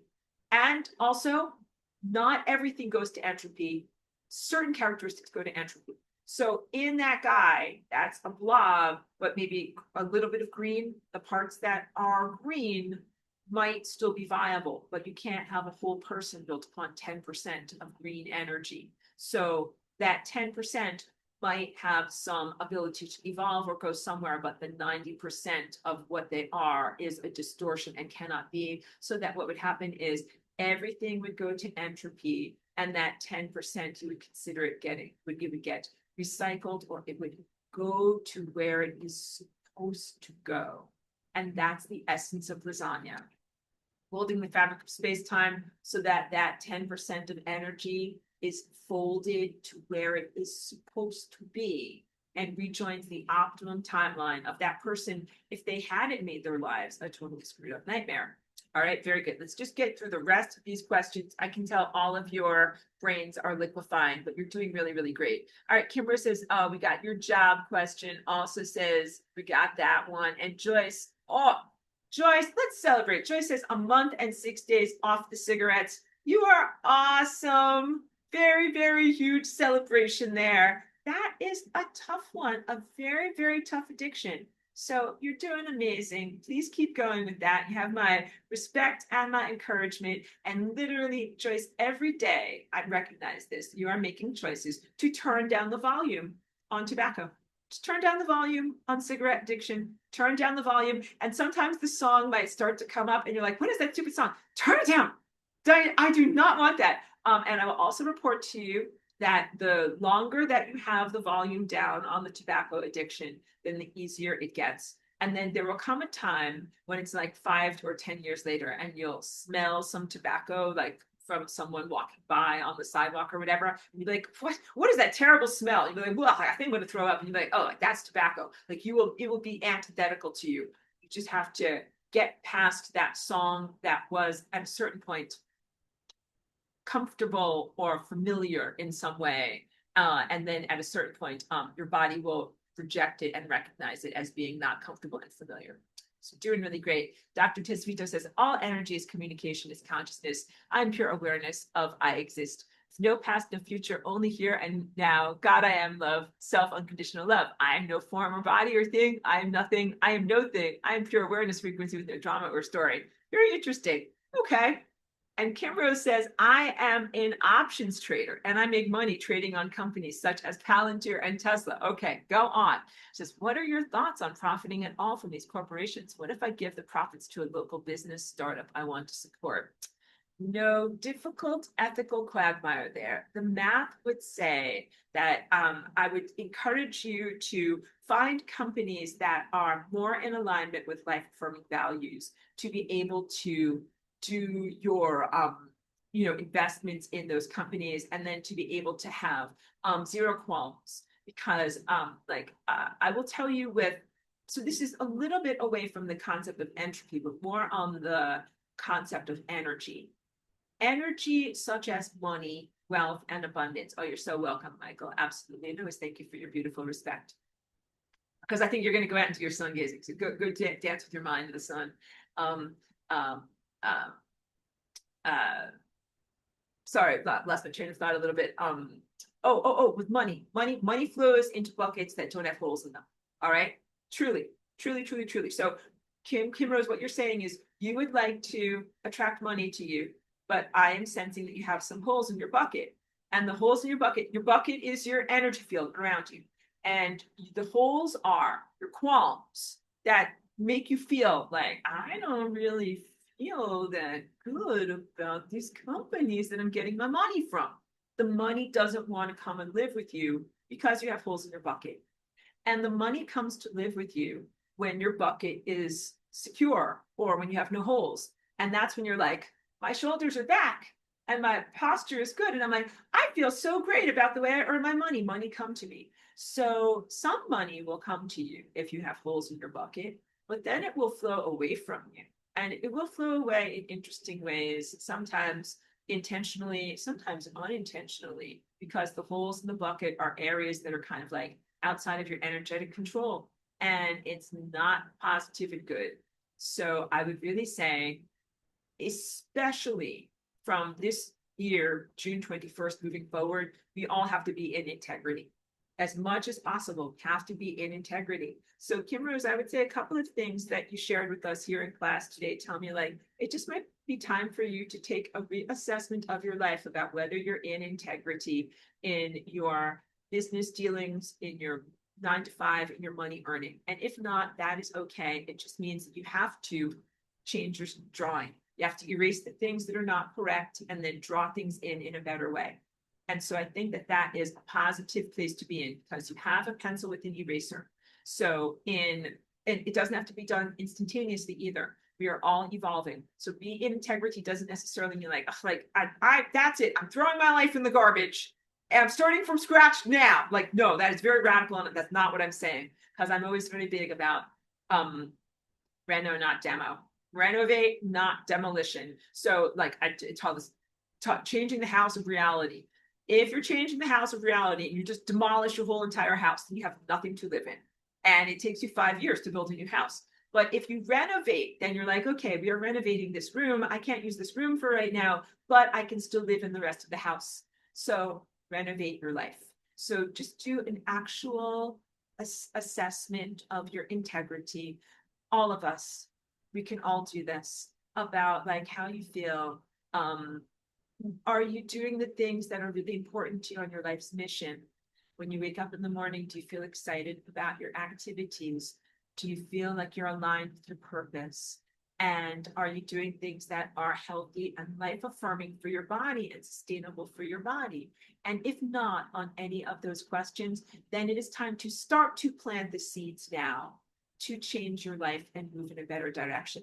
So a garden doesn't grow up overnight. If I want tomatoes, like actually, like I had to plant them like 4 months ago. I want tomatoes because I'm not going to get anything until winter comes, right? Like we have to look in terms of these time cycles. So if you want to change your life, start to plant seeds now, and then it might take months or years for the seeds to really come to fruition, but you must begin now. And that's what I mean when I say a renovation, not a demolition. Our whole entire world needs this. Our whole entire world needs to move from an old dead carcass and a very, very old, manic, untruthful, false light way of being into a complete restructuring that is much more in integrity and much more sustainable. And I have been holding this world together for all of us. So that way we don't have like living in a tent and cooking over a campfire type of scenarios. That's demolition. And now we're finally in the time where it's up to us to plant those seeds. So it might look, it's different for everyone. I can't predict what it is, but I can say, like, I believe in each one of us, in your goodness and your righteousness and your innate intelligence, and you know inside what you want to be doing. Like, if you guys ask me, like, what do you really want to be doing? I'm like, duh, like, I want to be painting and making music, please, and also dancing. Like, duh, of course, those are all the things that I want to do. And so, of course, those are the seeds that I plant. That way, that's the fruit that I'll be harvesting. For each one of you, you already know inside who you are and what you want to be doing. Maybe someone told you it wasn't practical, or maybe it wasn't practical 5 or 10 years ago, but we're finally getting into the era where each one of us has to be in total integrity in order to be able to be fully, like, in the life that you're supposed to be in. So when I use that example of like the red car on the red road, like, you're supposed to be up here at the cafe, like having some pie or French fries. Other people might have stolen energy from you that held you back and put you on non-optimum timelines. Get your energy back. As you get your energy back, you become upright again, and you're in that central core timeline. You're finally being the person who you're supposed to be. And this might be like the first time in your whole entire life when you're experiencing that. Same thing for your whole world. Our whole entire world has had energy vampired off of it, away from the levels of reality where we're supposed to be living like a beautiful Edenic paradise. Got it? Get our energy back from the evil secret societies that have stolen energy from us. They're literally like vampires. And from the death cults, and from the horrible nation states, and from the manic creators of financial products. When I say manic, what I mean is like all the high finance magician wizards that create financial products, which is basically how you get like money out of nothing. They're crazy and they're not connected to reality, but they're the type of crazy that, like, if you put them in charge of certain corporations, like, they make it look like everybody is rich, but they are not. And they've been living a lie for a very long amount of time. So we are all having like a very, very big shift in recalibration. And I'll also say this, like, as we're talking about optimizing our lives, living with integrity, what type of a world we want to have, we do have to have a re-evaluation of our value system of what is wealth. That some people think that wealth is living in a very artificial environment, like a very plastic type of house or a penthouse apartment, very disconnected from nature. And I'm like, no, that is not real wealth. Real wealth is not living in a very polluted city in a high rise with no access to nature. Real wealth is like when you can have like a garden, and or your neighbor has chickens, you get eggs from your neighbor down the road, and you walk around to the sunshine, your community. Like, that is real wealth. So there's a lot there. Like, when I talk about the mania and the unhealthiness of the systems that have taken energy from you, as you are de-energizing them, we don't want to simply re-energize Mania 2.0 or like the system again, or Chucky's back with the same stabbing in the sequel. We have to regain our energy and then put it into the realities that we are actually supposed to be experiencing. All right. So in these optimum realities, not only, are you living in a good, whatever, like you have a garden, you have a nice home, dog can go outside and things like that, but also you're in charge of your time from moment to moment. What the evil time society of cancerous tumors really does is take control of people's behavior and prevent them from doing the right thing from moment to moment. And when you are truly free and you are optimized and your chakras are spinning with zero friction, You move from moment to moment with nothing holding you back. And every moment is a total joy and a total freedom and a total celebration. And you can't wait to wake up in the morning because every day is different. Every day is an adventure. Every day is so fulfilling. And you have infinite amount of energy to keep going with that. Like a kid, you wake up in the morning because you are living your optimum life. So all of these other life, non-optimal lives and timelines we've been on, they've been where you're not old, not aging. You're experiencing friction from non-optimum timelines. Don't like your life, don't like your job, things are wearing you down, people are vampiring energy from you. All of that changes and shifts, and then you are able to have all of your energy. What is it like for that red car when the red car gets all of their energy back? They wake up in the morning and they're not tired. They don't need caffeine.